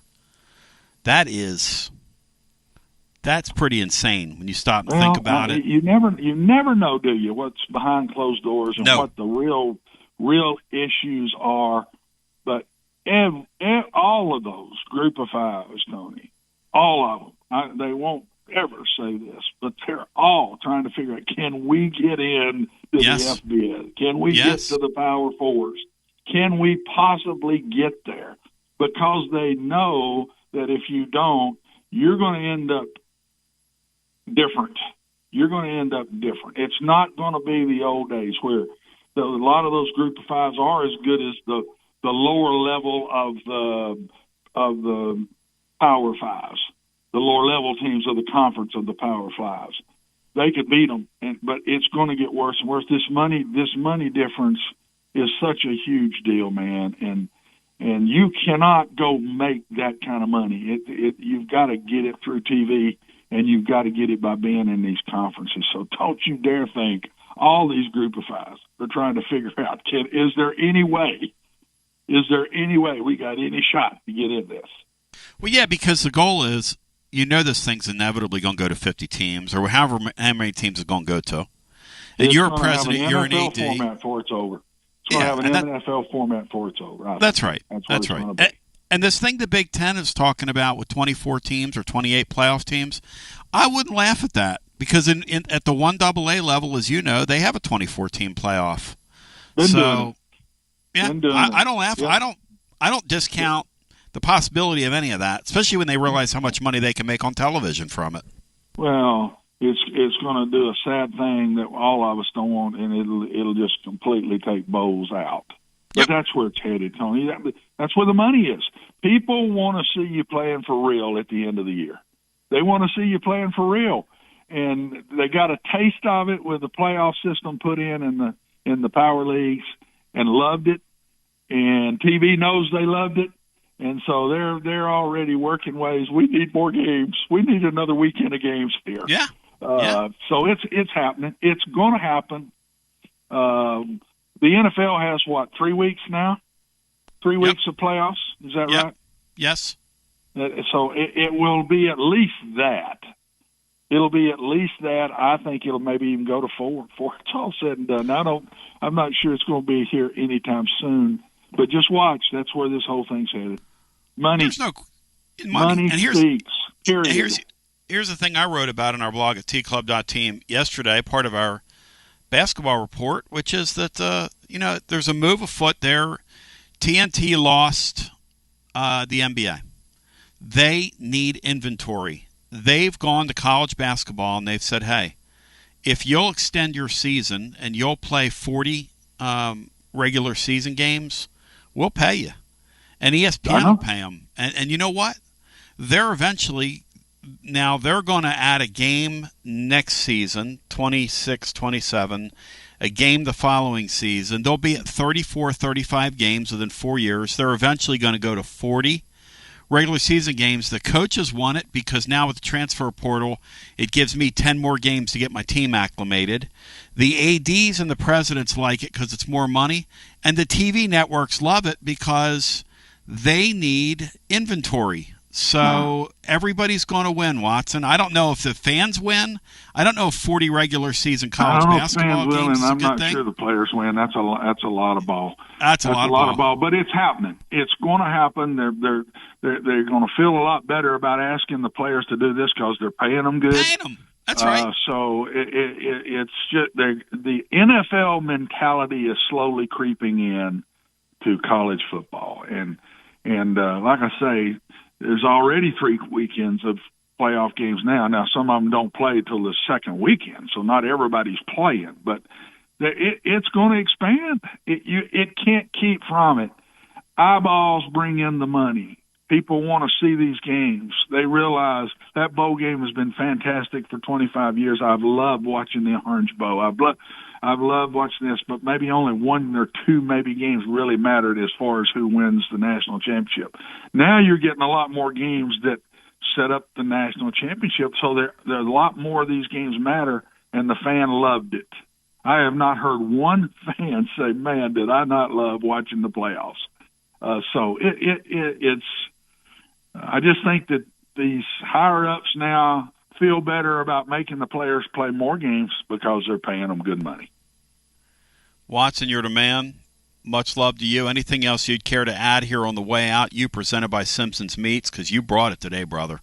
No, I can't wait. I just can't wait, Tony. I always love the start of college football season. And even today, I've been retired now for quite a while, and my wife tells me, you're different. You're just different in August. You still have that kind of tight mentality and competitive mentality, and she says, I can still tell it. It's just like you're still coaching. I said, honey, I don't know if I ever get rid of it. I tell you the truth. You did it as long as I did. So I can't wait. I can't wait for college football to start. And we got some pretty good games early, Tony. We do. We have some pretty good games in that first full weekend of games. Oh, yeah, this week 0 thing is the dumbest thing in the world. However, I don't know why. That one I don't understand. It's stupid. Now. It's stupid. I mean, if you're going to do that, put some good games on. Watson, if you're going to do that, celebrate the sport and give me 3 or 4 really good matchups if you're going to do that. Well, if you're going to have a week 0, put everybody in week 0, and then give them an extra open date during the year to let these kids heal. That's what I would have done. I mean, if you're going to do that, put everybody to play this next weekend and give them a week off. Give them another week off in there. Thank you, Watson. Much appreciation to you. Love you guys. See y'all. Love. Simpson's Meats online, simpsonsmeats.com. Wednesdays with Watson. It is a dance craze. It is sweeping the nation. Simpson's Meats located West Knoxville off Lovell Road, or simpsonsmeats.com. Ship anywhere in the world to you. And that is premium stuff. Hey, Cinco, he's got a good point. I don't know what the week 0 thing is, but what other sports entity in the entire world on their opening weekend does like a soft launch every year? I mean, what exactly is that, Sean? It's so strange. I'm not sure, but I always kind of like those 3 full season games. It kind of got you in the mood. It's a little appetizer. What do you think, Bri? Do you think Watson's right, or is Cinco making a good point? Yeah, stay right there, Bri. You sound like Titans Bill's phone. So, which is ironic because you always tease Titans Bill about his phone, but Bri's skipping around. He's skipping and jumping. My heart's jumping, yo. All right, we're going to take a brief time out. Little goofy Van Morrison meets Devo for you. 865-200-5402. If you want to get in the hunting in the mix, we'll get some calls in on the other side. Shout out to Watson Brown, incredible. Chris Lee brought it to the table in hour 1. We continue with the conversation on the other side after this. Guests appear on the TLD Logistics Hotline. Online at tldlogistics.com. This is one of the last home stands to see your Knoxville Smokies play this season. This week will be full of celebrations with All-You-Can-Eat Wednesday and Titans Night on Thursday. You could win a free Titans autographed jersey and tickets to an upcoming game. Then the weekend is packed with fireworks on Friday. Saturday is UT Night with a Dylan Sampson bobblehead giveaway and fireworks, and our day game of the week on Sunday. Grab your tickets now at SmokiesBaseball.com. Knoxville Smokies. Whether it's baseball, football, softball, church groups, or schools, if you're raising money, do it with locally roasted Grade A Grounds coffee. I'm Billy Miller, a Vol alum and Knoxville native. You keep 40% of sales, and we donate 5% back to our East Tennessee community. Get started today by visiting our website at gradeagrounds.com. Although summer is almost over, the last thing you want during sweltering heat is a broken air conditioner or HVAC system. That means it's more important than ever to keep you and your family comfortable and safe during extreme East Tennessee weather. Don't ignore the warning signs that your AC is struggling or nearing the end of its lifespan. And if you need emergency HVAC repairs, routine preventative maintenance, or want to invest in a new system, then call the trusted HVAC experts at Pipe Wrench Plumbing, Heating, and Cooling. This month, get up to a $1,000 discount when you buy and install a new air conditioner or HVAC system. We make it easy with free on-site estimates for replacements and free second opinions on repairs. And if budgets are tight, we offer flexible payment plans including 0% financing with credit approval. Be sure to ask about our 10-plus year warranties that are 2 times longer than industry standards so you don't spend a cent on unexpected costs in the future. So call Pipe Wrench at 865-264-8090 or book online at pipewrench.com to schedule your appointment today. And as always, same-day service guaranteed or the visit is free. Hi, I'm Jim Simpson, owner of Simpson Meats. When's the last time you grilled a really good burger or steak? One your friends still talk about. Our goal at Simpson Meats is to make that happen every time you have a cookout. All of our cuts of meats, steaks, burgers, briskets, and pork are always fresh, flavorful, and sustainably sourced. We are family owned, so we know the importance of knowing how and where your food is raised. We have been putting quality first since 1888. Visit our butcher shop off Lovell Road or online at simpsonmeats.com. Life never stops moving. And between the 30-minute commutes, daycare pickups, weekly soccer practice, Tuesday night yoga, X number of coffee runs, and that weekend trip to Grandma's, you're racking up the miles. What you need is a tire that can keep up. A tire designed for doers. A tire that's going to last. Like the exceptionally long-lasting Michelin Defender tire. With an 80,000-mile warranty and the safety and comfort you expect, you can forget all about the miles ahead and focus focus on getting to your destination or conquering your to-do list. Fleet Tire, I-275 exit 1B at East Woodland Avenue in Knoxville. That's Fleet Tire, I-275 exit 1B at East Woodland Avenue in Knoxville. Fleet Tire. Basilio here for Budget Transmissions. TGMD, the great Matt Dixon, took his Ford Escape to budget, and like our Gold Bullet back in the day, it was a total mess. And now, Matt's back in the game. He's got a new transmission, axle, wheel bearing, both radiator hoses, engine mounts, coolant hoses. I mean, his Ford Escape was about to escape to the junkyard, but he didn't begrudge it. He took it to budget, and now he's on his way back to Omaha. Budget Transmissions, over 30 years in business, conveniently located in Bearden. All extended service contracts are honored. A gold certified Repair Pal member. 865-584-4391. 865-584-4391. Budget Transmissions. Don't begrudge it. Take it to budget. Hey there, Basilio family. Jennifer Morris here with Keller Williams Realty. The countdown to fall football is on. Is your fall plan missing the perfect home to watch the Vols make another playoff run? If a new view is on your game day checklist, I'm ready to help you find it. Don't wait until kickoff. Give me a call today at 865-694-5904 or visit my website at nextmovesmokymountains.com. That's nextmovesmokymountains.com, and go Vols. Basilio here reminding you that when you want to sell your extra tickets to the game, you don't want to give your life away online with all your personal information just because you want to sell a few extra tickets. Clark Moore at Select Ticket Service will gladly buy your extra game tickets and your extra parking passes. And the best part? Clarky Boy pays cash. 865-919-1016. 865-919-1016. Clarky Boy pays cash at Select Ticket Service. Clarky Boy pays cash. Tony B here with the great Zakai Ziegler for Advent. Whoa. Tony, I got this. Hey, Tennessee, it's Easy here. Next time you have an electric issue at your home or business, call my friends at Advent Electric. With offices in Knoxville and Nashville, it's Mama's Easy approved. You heard it from the most electrifying player in the league. Call the service professionals at Advent Electric, 865-588-0631. Online, adventelectric.com.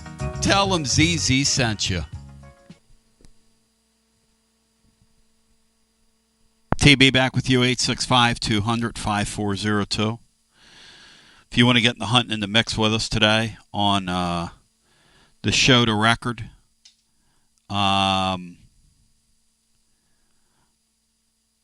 we'd love to hear from you. We're going to go to the phones without further ado. Cinco and Bri, are you guys for expanding the playoff, Sean, or would you leave it at 12 before we go back to the phones? No, I'd like to expand it to more. I don't have a number, 16, 20. I don't know. I mean, I can see arguments for both. I'd like to see, even though we took a whipping, I really liked that first round, maybe even first and second round being on campus. I thought that added a lot. Because I'd like to host one here at Neyland. I guess if I had to choose, I'm going to go on the side of expanding it. That would be absolutely electric. A home game in Neyland Stadium. Wow. The one thing about it, too, is you got to deal with the elements. You know, you go up there and, as you know, you go up there like we did last year in Columbus. And, buddy, it's a different game when you're playing out there in the freezing cold. But that is what the sport is kind of about. I mean, dealing with the elements and all that stuff. But, yeah, what a special thing that would be to see some December football. I guess, Brian, we did see that. We saw some December football back in 2020. It was a little different, but we did see some December football here. Yeah, and the SEC championship game is played in December, too, so – but I would like to see the expansion go to about 16 teams. I think that would be a good number to stop it at. And then you wouldn't have these goofy buys and stuff like that and determining who gets the buys. You just go straight 1 through 16. One plays 16 and two plays 15 on down the line. And I wonder how long it would take before a 16 beat a 1. I wonder if that's even possible. If you went with that format, I wonder how long. Well, most likely the 16 might be one of those group of 5 teams that they let in. So if it's group of 5 teams, mostly less likely. You're probably right. Let's go back to the phones. Although anytime you tee it up out there, you never know. You could have a day where you turn the ball over 3 or 4 times. You could have a day where your starting quarterback gets hurt early in a game. I mean, the thing about the sport is, and the thing that makes it so unique is that compared to its NFL counterpart, you get these long spreads in these games, 18, 20, 24, 25 points. And we've seen each year it happens. You see a team that's a 3.5 touchdown underdog to somebody go out and beat somebody. I'll never forget that year. I think it was Stanford beat USC that one year. They were like a 24, 26-point dog, whatever that thing was. No, it might have been more than that. Even. I think it was 41. I think it was like There 40. you go. 41. Thank you for stopping me, Bri. You're right. I caught myself in mid-sentence there. I was like, no, 24, it's way more. It was way more than that. 41 points. Imagine that. Yeah. Imagine Just that. think of Jeremy Pruitt and Georgia State. I need to go and ruin my Wednesday, you clown. Let's go back to the phones. 865-200-5402. Hello, welcome in. You're on the air. Tony, it's Music City Sam checking in. Hey, Sammy, welcome in, brother. Hey, I'm working on a piece for you. I got a little something on the defense. Right on, man. I'm excited. I got a couple more stats for you. Just a preview. So I was surprised to learn that, because one of the things over the offseason has been the loss of James Pierce, Omari Thomas, and Omar Norman Lott. Those guys combined for only 10% of the total tackles of the defense and 20% of the tackles for loss, which is not nearly as much as you would think. Sean, does that surprise you? Because that does surprise me off the top there. Well, typically your defensive linemen aren't going to rack up a ton of those things unless you have a superstar. Reggie White, et cetera, just dominates. You're really relying on your linebackers and your safeties to funnel everything in there and take care of that. But if your point is that those guys that we bring back a lot, even though we've lost those guys, well, that's very encouraging. Yeah, because the second, third, and fourth ranked tackles for loss leaders are returning, and which is obviously great. I did a list of about 12 players that are returning that played last year that are roughly 50% of your tackles and tackles for loss. Then I have another list of 10 players that are expected to contribute to the defense that didn't really do much last year. Mm-hmm. And every single one of them are 4-star or above from their recruiting rank. They've done another thing to consider for Tennessee when you're talking about the interior defensive linemen for tackles and tackles for losses, that's the most heavily rotated group because of Rodney Garner on the team. So that may play into it as well. We didn't rotate a whole lot of linebackers or DBs in there, so that may skew the numbers a bit. Sam, the other thing I continue to pivot to when I think about their defense is how these guys have done such a nice job of developing their players so that there's always depth there. I just think that's something worth pointing out. It's worth celebrating. It's an interesting side of this. They do a really nice job on defense, and they do a really nice job as well of keeping their pipeline full, of finding guys in the portal, of being resourceful. A really nice job on the defensive side of the ball is being done with Tennessee when it comes to player management. Yeah, and the two lists I've created, and that doesn't even include Jalen McMurray, who will play a big part of it. Ty Redmond, they said they really liked. It was only a 3-star recruit, but has surprised people. Emmanuel Koye, who's probably not going to play a lot, but is a physically unbelievable player for the future. Yeah, they have. I don't think this defense is going to miss a beat. One of the stats in there, though, is their turnovers per game was ranked 42nd in the nation, and I think you could. I believe you'll see an increase in that this year with the experience in the secondary and the linebacker depth. That would be something I would look to improve on, is more interceptions and more forced fumbles. Well, they have got to do that. I mean, in a perfect world, Tennessee puts a defense out there because the offense, is going to be a work in progress. So if you're going to stay in some of these games, you've got to play takeaway, and you've got to, in a perfect world, you'd score a little bit with your defense.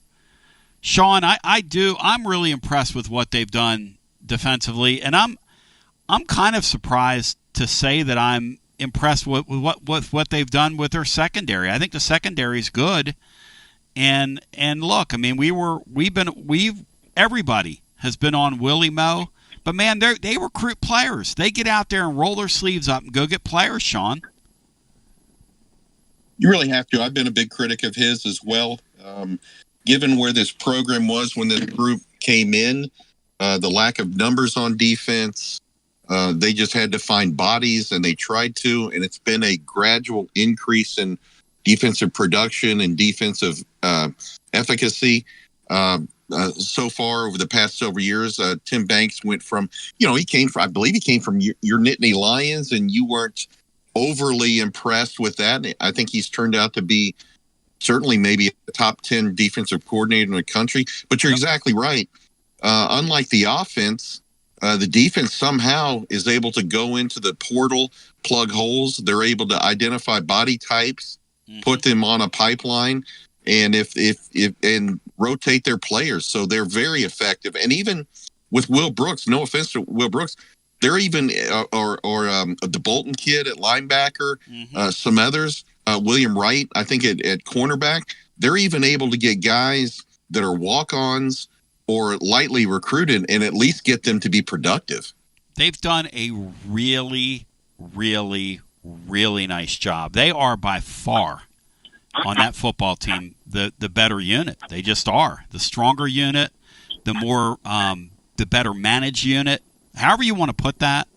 This was not supposed to be. I mean, it's pretty good. It's a good problem to have because, Sam, if you want to win in the SEC, we've always said it starts with defense. Yeah, would you be surprised that Will Brooks was the second leading tackler, 59 tackles? That's crazy. Wow. Hey, I got one nugget from a potential playmaker on the offense. Peyton Lewis, his high school track time in the 200-meter dash was 21.2. I can't even think. Jalen Hyatt was 21.14. Woo! How about that, Senko? That's impressive, Senko. That's a speedy dude. Yeah, I'd really like for him to explode. I'm gonna on that one. I'm gonna take a wait and see. He played high school in very similar situations to Cam Selden, where he was by far the biggest, fastest player. And I want to see how he does because he hasn't exhibited much wiggle. He has straight line speed. So, I'm encouraged. He's a big kid who's awfully fast. Hopefully we can get him in some open space. But let's just see. I'll tell you the guy I really like, and I fell in love with him in high school, is Bishop. I don't know why. He just, to my eye, he looks like a natural running back to some of these other guys that look like athletes.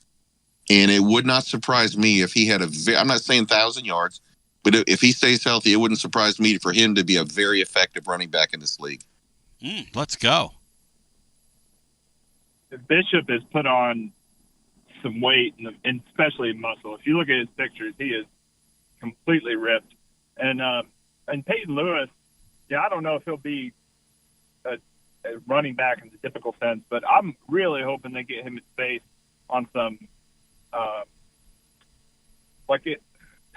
in the passing game, coming out of the backfield. Get him out, let him get his head down, because he is a huge dude. I mean, he could flat out run over some people if he gets ahead of steam. But that's kind of my hope on that. But I was surprised to match Jalen Hyatt's speed with a body of 215 pounds. That's pretty crazy. Impressive. Yeah, that's crazy. That's what we call world class. Where I come from, when you start talking in those terms, I call that world class. And I tell you what, I wouldn't want any of that, just as a matter of fact. But I look forward to your next submission, and mucho appreciation to you, my friend. Yes, sir. To the radio, thank you, brother. Go Vols, back to you. And to the radio listener, I say, because I know he's traveling, man, that's a beautiful thing. You start thinking about the season ahead and getting that work done so you can get back and getting ready to start the season and all the great times we're going to have. And we're going to be live at Calhoun's, not this Friday, but next Friday, a week from Friday, and start that series down there. Just a wonderful tradition here in East Tennessee. Our Garza Law, fifth quarter fan reaction, another wonderful tradition. In the meantime, I want to thank you to the radio listener. We'll do some overtime, TLD Logistics Overdrive. But in the meantime, to the radio listener, I love you. I appreciate you. Check us out over at tclub.team. Again, tclub.team. Like and subscribe over at YouTube. Tony Basilio Show there. In the meantime, love you, appreciate you. Peace. And G to the B to the O. WJBE 1040 AM 99.7 FM. Translator W259AB. Powell, Knoxville. Ladies and gentlemen, start your engines.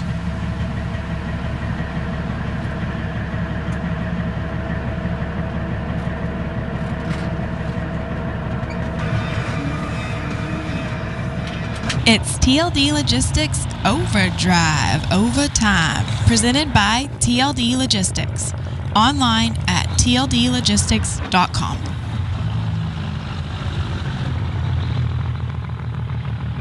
And now let's go to the guys with today's edition of TLD Logistics Overdrive Overtime. And there we are, ladies and gentlemen, just like that, we are in TLD Logistics Overdrive Overtime. And here we are. It's a great thing. Watson said it earlier. Sean, you can feel it in the air, brother. You can feel it in the air. You really can. And as I say every year, this is, I think Bino started me on this. This to me is the best time of the year. As soon as that game starts next week, you'll turn around and we'll be ready to open Christmas presents. So my advice to everybody, especially the youngsters, is don't take this for granted. We only have a limited number of these seasons in our life, and let's just get after it. It's a special thing too, right? And the other thing that I come to appreciate, which is this the wisdom of living a little bit, is that sure, it's about winning and losing. It's you want to see your team win, and you'd like to hang a banner at some point, the big banner that Ohio State hung last year. Obviously, that's a goal. But really, the journey, the fellowship, all the opportunities that this affords. We're going to do our Amachi Knoxville game again this year in November. And so we'll be talking about that in the coming days and weeks. And, all those things are so precious and so special. And the time we get to spend with our family and friends and getting to enjoy this, and the way it's just sewn into the fabric of our community. And it's just, it's a cool thing. It's a real blessing is what it is. So, and not one that I take for granted either. But let's, without further ado, before I remind you, we go back to our phones. My friends at VIP Play, and we're getting ready to do a special futures podcast that we're going to drop on you. But my friends at VIP Play want to remind you that, You make your first bet $5 or more, $100 in bonus bets instantly. The promo code to remember is TN Tony. You go over to VIP Play, you're going to see a world-class sports book. But what you're going to get there is you're going to get tremendous customer service. Now, I've had people tell me that my man Will Heflin has rolled out the red carpet. They are extremely reachable. They want your business. They want to earn your business. They're live always with 200-plus leagues. With the U.S. Open going on right now, the qualifying week, they've got stuff there that you can get involved with. Of course, the playoffs and the PGA Tour, as they continue to whittle their field down. Numerous bet types, props, options. They can take care of you there at VIP Play. And I forgot to get something in on my Phillies today. My Phillies are going for the sweep of Cal Raleigh, the big dumper, which I would have played today on the money line Seattle in this game. But if you have a gambling problem, 800-889-9789, 21 and over, located in the state of Tennessee to place a bet. And we'll get ready to jump back to our phones. Bri, your thoughts on today's show. Do you have any thoughts on what we did today, Bri? Are you fired up, focused, and prepared? Yeah, I feel like Watson Brown always takes us to skew every day when he comes on. Yep. I love it. When he was talking about George G. Mac, and he was talking about him in high skew, and how he saw the field in high skew and could move around in high skew. Sean, that would be interesting if they were forced to play him, because that's where we started the show today, Sean, with the Merklinger thing. I mean, just keeping it real, Merklinger had a brutal camp, man. I don't know whether that's just that he just kind of unplugged because Joey Mack, or not Joe, because Joey Aguilar is here, and he knew he wasn't going to win the job or whatever. But wow, it's wild. Pressure's real, and when you suddenly change expectations, like thinking that you're going to be a 2-year backup to Nico, and then turn on the accelerator, and then all of a sudden it changes. That affects people different. I don't know Merklinger. I don't know anything about him, but it is. I've seen that before. Some people have a hard time stepping up to the challenge. I'm not criticizing him. He's a billion times better athlete than I ever thought of being. So I congratulate him for that. But that's a tough deal. As far as the show today goes, I'm still in amazement how you got the train back on the tracks after Titans-Bills call. That's almost magic how you did that. Brutal phone call. I mean, just brutal. I don't want to rip the guy, but good gosh almighty. A brutal phone call. Let's go back to the phones. Anybody that comes on here that says something to the effect of that they would rather be in that Titan Stadium than Neyland Stadium, I mean, I'll put up with a lot on here. I'm extremely lenient.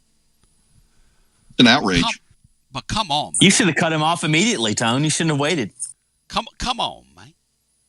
Let's go back to our phones. 865-200-5402. If you want to hunt mix with us, hello and welcome in. You're on the air. Hi, Tony. Hi, guys. How y'all doing today? Doing great. Thank you for calling. Well, Dr. Sinclair and Titans Bill got me thinking about my days in Memphis. And I got a little anecdote to tell you about that Oilers time there. There you go. Hit it. Is this true? I was actually a season ticket holder for the Oilers. I was a big supporter of the Oilers moving to the state. Mm-hmm. And they signed a 2-year deal to play their games at the Liberty Bowl. Mm-hmm. And I lived about a mile and a half from the stadium. So I went over one day. I hand-picked my season tickets, and they were like great tickets. And every Sunday, I'd either just go straight to the game or get home from church, change clothes, go over to the stadium, park for $5, walk for 5 minutes to my seat, and I would be there by the end of the first quarter, and I would spend however long I wanted on Sunday afternoon watching a live NFL football game. And only they averaged about the crowds were abysmal. They only averaged about 20 to 23,000, and until the last game when my team, the Pittsburgh Steelers, was playing. It was the last game of the year, in the last home game at the Liberty Bowl, last game of the year, and I was late to the game because there were 50,000 people in that stadium that last game, and they were pretty much all Steelers fans. Do we not love Steeler Nation and how they show up and take over? Well, the tickets were available. I mean, that game was a Steeler stadium, and Bud Adams was so mad about that he didn't come for the second year. They were supposed to play for 2. They only played 1. They played their second season as the Oilers at Vanderbilt. And I was trying to remember how that all played out. I do remember them playing in Vandy Stadium. I didn't realize that they were supposed to be 2 years, but you guys know from having been down there, and Memphis has flirted, and the NFL has flirted with them, and back to the old WFL when they had the Memphis Southmen, they had huge crowds. In the old USFL when they had Reggie White and those guys and Walter Lewis and Mossy Cade and all those dudes, they had huge crowds. Huge crowds. Huge crowds. And they tried as hard as they could. We tried as hard as Memphis could to get an NFL team, and they got snubbed big time in '93. We thought we were finally going to get it, and then teams like Jacksonville got it, and St. Louis. They moved. They got to put a team in St. Louis, I think, and so the Memphis fan base got universally PO'd at the NFL, and then just the very next year, there's the rumor starts, which came true, of the Oilers moving to Nashville, and they just weren't going to go see the Oilers. They were just too mad, too upset. But I was thinking, heck, it's the NFL in the state. Let's get them here, and it didn't bother me that they were in Nashville. But is that the way you remember it, Sean? Oh, totally. Well, and the other thing is, and see, Sean, I don't blame those people for not going out to games because it was never going to be their team. No, that's not only that. My recollection is that every time a existing NFL team was having problems with a municipality about building a new stadium, Memphis was always offered up as a threat, and then they would put a preseason game here and there, and the folks of Shelby County would come in and put up a nice showing in the stands for a preseason game. And it's not only that they had the rug pulled out from under them, they were teased continuously by using that as threats for other teams. So I don't blame most people. I don't even blame most people a little bit for. And now they don't even like that USFL thing they've tried, or the Spring League. Those people don't show up in the first for that. And you know what? I don't blame them. They've been taught that we don't care about you by all these leagues. We don't care about you. Did you see where the Stallions they have to get 5,000 pledges for season tickets, or else I think they fold? Is that true? Yeah, and they're going to move, Bri. They're going to move that. They're going to move that Memphis team out of there too, because the Memphis is just flat out ignoring that deal. I mean, they draw more people down there for their USL soccer than they do that football thing. To our caller's point, I mean, they've just been so burned by it. Yeah, and 93, it was so soon after they got complete. They did all the right things. They, they had the money line, Billy Donovan, and everything. And then in 93, they got totally 0 points, 0 votes for moving, expanding, getting an expansion team, and Memphis just kind of decided at the time, we're done with the NFL. What kind of crowds, guys, do they draw for Memphis football, Sean? Since they've been kind of winning and pretty good in this era, do they fill that place? Do you guys know? I don't know what they do there. I mean, I remember when I was living there, you could get, this sounds silly, but it's not. You could get a season ticket with a parking space, maybe even two, but just say one. You could get a season ticket with a parking space, a hot dog, and a Coke at every game for $100. Season ticket. Wow. And it was still, seemingly just a third filled. Danny White just had a cold shake, almost like an anxiety attack here in that. Mark in Columbus wants to know if you get a T-shirt too. Interesting. Yeah. Well, all right, guys. Great call, man. I'll let you go. And thank you, brother. And keep the playoff at 12. For me, or you can't play any more than 4 games. That's getting to be ridiculous. If it's more than 4 games, that's absurd. I mean, the Super Bowl champion is not going to play any more than 4 games. And if you invite 12 teams, there's going to be an argument, but there's no way you can include 12 teams and not get the best team, unless you're completely dumb about it. But anyway, that's just my little vote on that. All right. I like the 12 because it creates tension. I do think the 16, though, I will say to you that the idea for 16 is a good idea where you're going to tell me that every school gets a home game. I like that idea. I think it's a good idea. Yeah. Every school gets a home game. Well, if you increase campus playoff games, that's a great thing. Yeah.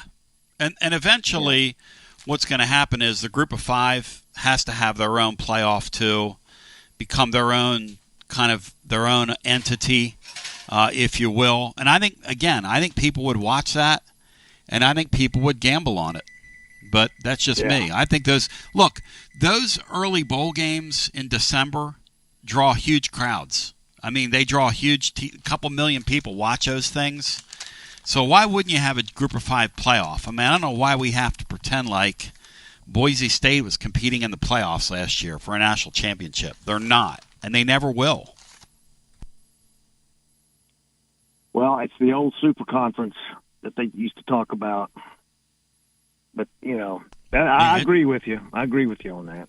It's here, man. The super conference is here, whether we like it or not. But I appreciate the call. Thank you. All right. Have a good one. Yes, sir. 865-200-5402. As it's TLD Logistics Overdrive Overtime, my friends at TLD Logistics want to remind you that they've got a terrific brokerage division. They can take incredible care of you there. Right here out of Knoxville, they're making America move right out of their headquarters in West Knoxville. And to see the brain and to see the operation there is really, really impressive. And Jim Peters and the gang there they do an amazing job. And let's go back to our phones. They're online at tldlogistics.com. Hello and welcome into our next call. You're on the air. Tony, Zach in E-Town. What's up, my Hey, guys? Zachy, baby. What's going on? Yo, yo, yo. Hey, I just wanted to ask you, or maybe Sean or Brian, what's the most you think Tennessee football single game ticket prices will creep up to before people stop coming? I'm not trying to be a negative all, but trying to pick a decent game to go to. Yeah. And it's just insane. What's the limit? Do you think $1,000 for an upper level, is that just, I know it's subjective, but I saw I think it was Channel 10 because I was watching their Bill Williams coverage yesterday. Oh yeah, rest in peace, Bill Williams. They did a story on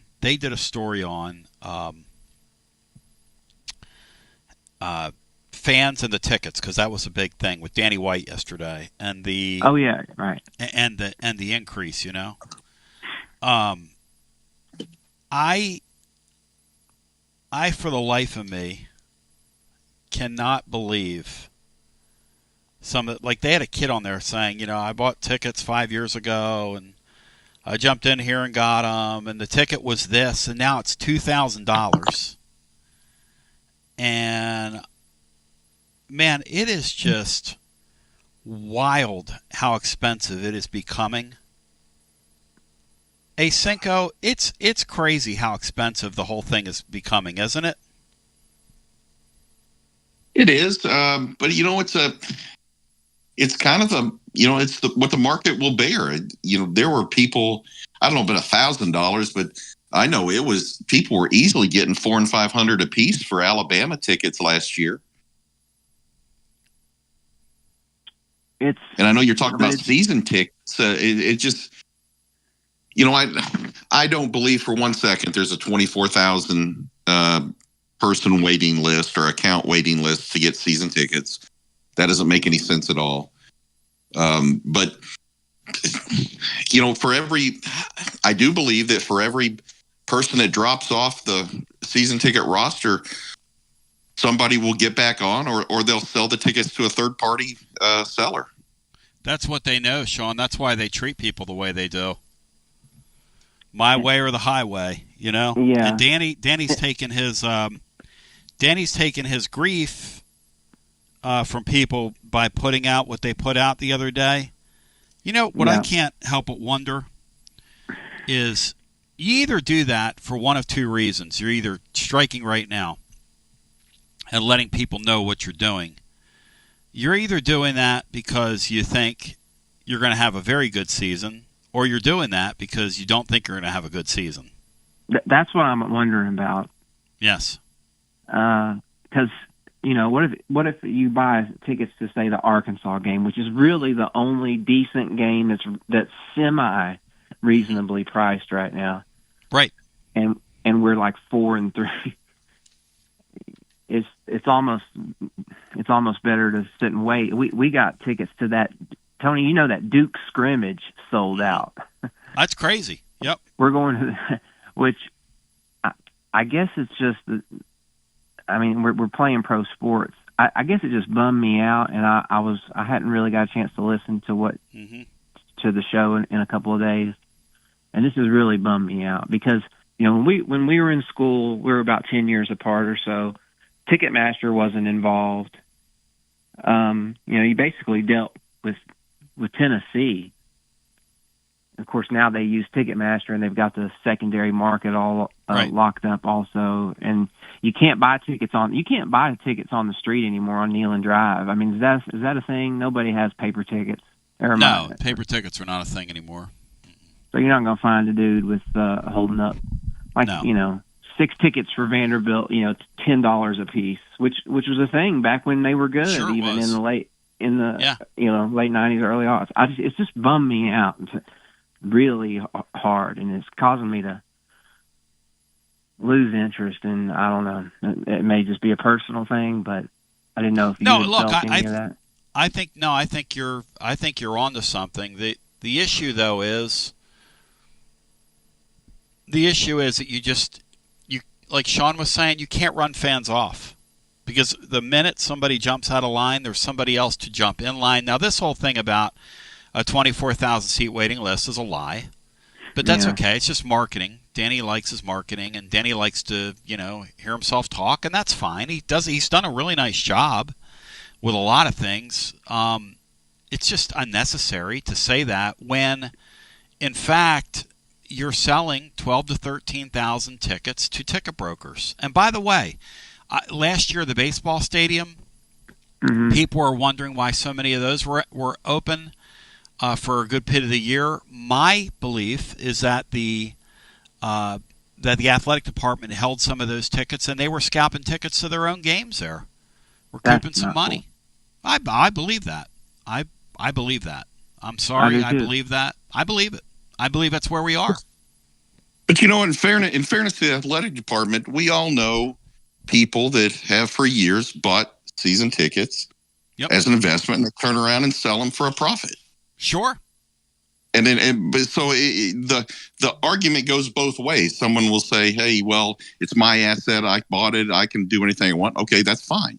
Yep. Well, the product is the UTAD's product, and I can see where they're saying, well, hey, if there's going to be profit to made, that's our profit to collect. So I see it both ways. God forbid a nickel hit the ground and we don't scoop it up. It's just bummed me out. I don't know.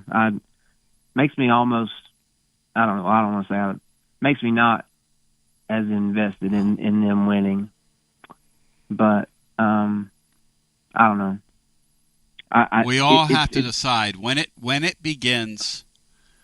When it begins, you become a little boy again, and they all know that. By the way, in all these sports, they know that. It's more expensive than. Am I correct in saying that a college is more expensive than the pros? Not right even now? close. Not even close. Yeah. Not even close. You could go to an Eagles Giants game for less than the Arkansas game. I'm assuming. Not even close. Yeah. That's kind of crazy. That's a good show today. You guys did a good job. I remember Bill when I was living in Knoxville. He was always, just one of those good faces to see on TV, and lived a good long life, and more power to him.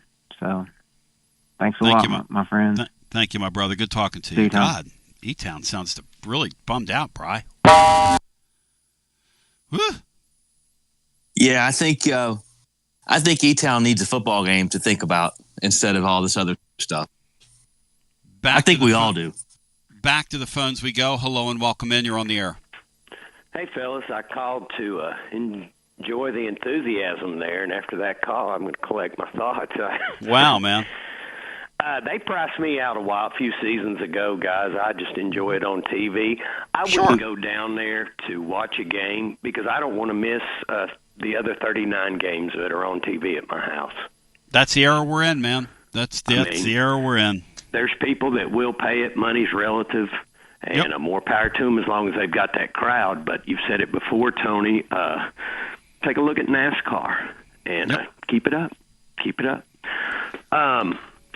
Which Danny White were you referencing that was shuddering during that call, Tony?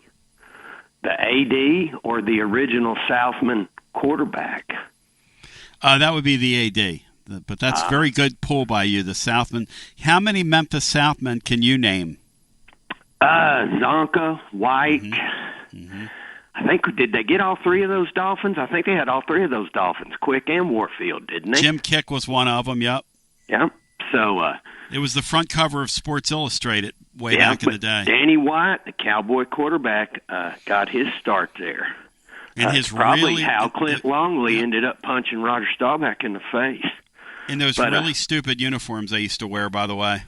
Well, what do you think the UFL would do with 20 or 23,000 fans in that Liberty Bowl stadium? Are you kidding me? Yeah, I couldn't help but think that. You beat me to it because you were on the air, but I was thinking, boy, they'd love to have that. Is Chavis still with Birmingham? I don't know that. I don't know. I'd hate to see him lose his gig. They've played hard. Brian, do you know that? Is Chavis still down there, defensive coordinator in Birmingham? They didn't win the title this year. I don't know. I don't know, to be honest. They lost in the championship, sir. So they've been to the title 3 years in a row. Oh, they're the gold standard in the spring league, and they get about 1,000 people. They're the franchise. Yeah, they get 1,000 people at their games. It's unbelievable. Tony, that betting tip, was it too late to jump in on Philly and the Mariners live? Mm-hmm. You followed it up with that public service announcement, and I thought, you definitely got a problem if you're doing that. It's underway at 1 o'clock, man. But I wanted to get in with Sinclair. You guys, it's hard to get in with you guys now, especially on Watson Brown Day. But so excited about the season, I thought we'd talk a little music real quick. Want to give you a salute, Tony. You've thrown out the name Bobby Bear a couple times. Mm-hmm. Some great music there. That artist is out of this world. I don't know how he wasn't more popular. Mm-hmm. But I want to let you know, Sean, a couple, let's see, I guess it was back in May, we got to go up to Bristol and meet your buddy Ace Frehley. Really? Wow. Yeah, it was a $500 meet and greet, and I said, hell with that. So right at the end of the show, he came out to the edge of the stage and started talking. I thrust my biography up there, and the guy signed it for free. How about that? So I'll tell you what, if you would have gone around 19 circa, as Tony says, 19, early 70s, you would have seen a young Cinco sitting on his bunk bed with a Kiss Alive opened up and just absolutely mesmerized at reading the liner covers and the jacket and listening on a little bitty Kmart turntable. And man, those were the days. Kiss Army member here, etc. But you said Bobby Bear.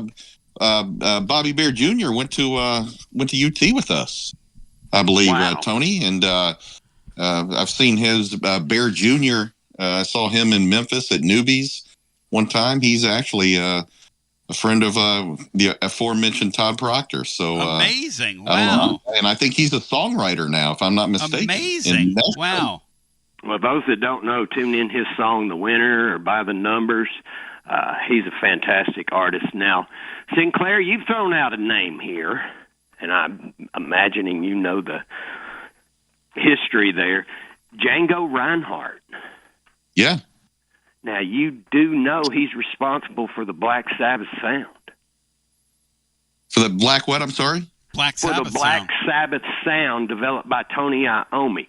That is a direct result of Django Reinhardt. You know that story? That's cool. No, sure. Well, I don't know that he has I don't know that anybody would confuse gypsy jazz with heavy metal coming out of Birmingham, England. But if you're referencing the both incredible guitar players, and yes, I think Tony Iommi is an incredible guitar player. If you're talking about both of them suffering accidents where they lost parts or all of fingers, there you go. And Tony was going to give up the business. He was about to turn pro, and the guy that owned the business where he had injured his guitar playing hand brought him a Django Reinhardt record and said, if this cat can do this with one finger, it was you his can last do day this at the with your factory stubs. that he hurt his hand. Pardon? If I understand correctly, it was the very last day at his factory that he lost his fingers. It was worse than that. It was the last half day. He was going to quit at lunch, and he went home, and his mother said, no, you're going to go back and finish out the day. And he goes back and cuts the end of his fingers off in a press. And, of course, I kind of reference that because you keep bringing up Django Reinhardt, and then, of course, the death of Ozzy Osbourne and the memorial for him and Randy Rhoads and just that whole Sabbath Ozzy thing. Great concert. Well, I great can say this. farewell, I've played the guitar for 40 years, and I have 10 fingers. I have 10 fingers and 10 toes, and I can't make music like he did with 2 fingers. So there you go. Well, a couple weeks ago, we went up and caught David Lee Roth at the Bristol Casino, and I kid you not, we roll up where the bus is, and there's some guy standing out there in full leather. Sean, it was David Lee Roth in full character, just cutting up with fans outside the bus. And I asked him about the infamous Ozzy disappearing in Nashville story. Johnny Majors was a one-question interview. I don't even know if you get the question out with David Lee Roth, but he held court and told that story in full character for 20 minutes, and it was mesmerizing. Could not believe it. I don't think he ever comes out of character a la Ric Flair back in the day. I think entertainment has become reality with both those gentlemen. There is no character. That is them. It's not a caricature of themselves, Tony. They are the caricature. But and he's to top having it off, fun. We're going down there tonight to meet Alice Cooper at your Tennessee Theater. What a rocking summer. Can't wait to see Tennessee Syracuse. Life is good, guys. Carry See on. you, brother. Good talking to you. Great phone call. Incredible. Let's end it right there. Laura, thank you. Cinco, Brian, any final thoughts? No, Tony, I guess, next week we get our first games, and then in 2 weeks, Big Orange straps it on, and I'm looking for you said, how's it going to go, tempo, whatever. I believe Tennessee's going to have a go-away victory against Syracuse. Going away. I think they're going to win by 17-plus points. Let's get woolly, Go baby. Fighting Joe Kurtz.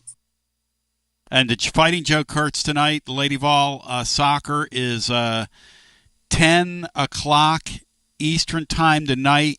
Hopefully it's on ESPN Plus. I'm really hoping it is. It's on the Pac-10 channel, but hopefully they sneak it over there on ESPN Plus or I can get a stream somewhere. Bri, do you think StreamEast.app will have the Lady Vol soccer tonight? Well, I'd say it's worth a shot. Love you, appreciate you. Thanks, guys. Laura, thank you for the Thanks great work. for having me, Tom. Yeah, thanks. And Laura, great job on the board today. Thank you to Watson Brown and Friends of Simpson's Meats. Thank you to Chris Lee as well, Southeastern 16. Till we meet again. My name is Basilio. Hope you have a great day. G to the B to the O. Peace.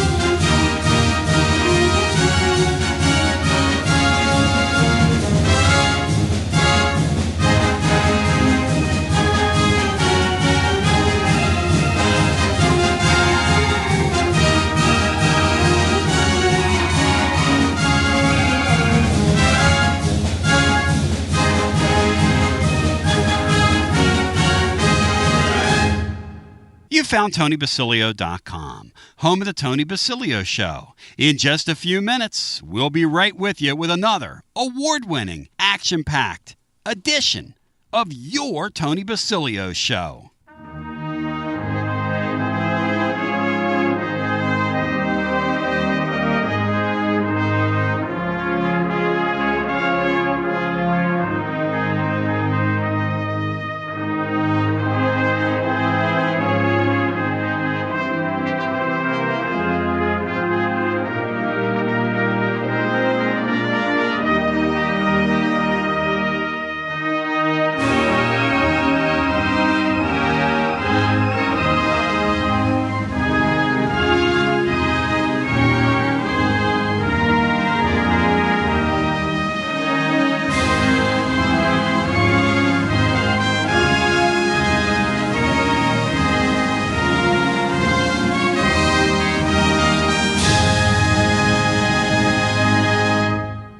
You found Radio Free Tennessee. Your Tony Basilio Show will begin momentarily. Keep it locked in right here at TonyBasilio.com and on your Tony Basilio app. And hey, do us a favor. Spread the word.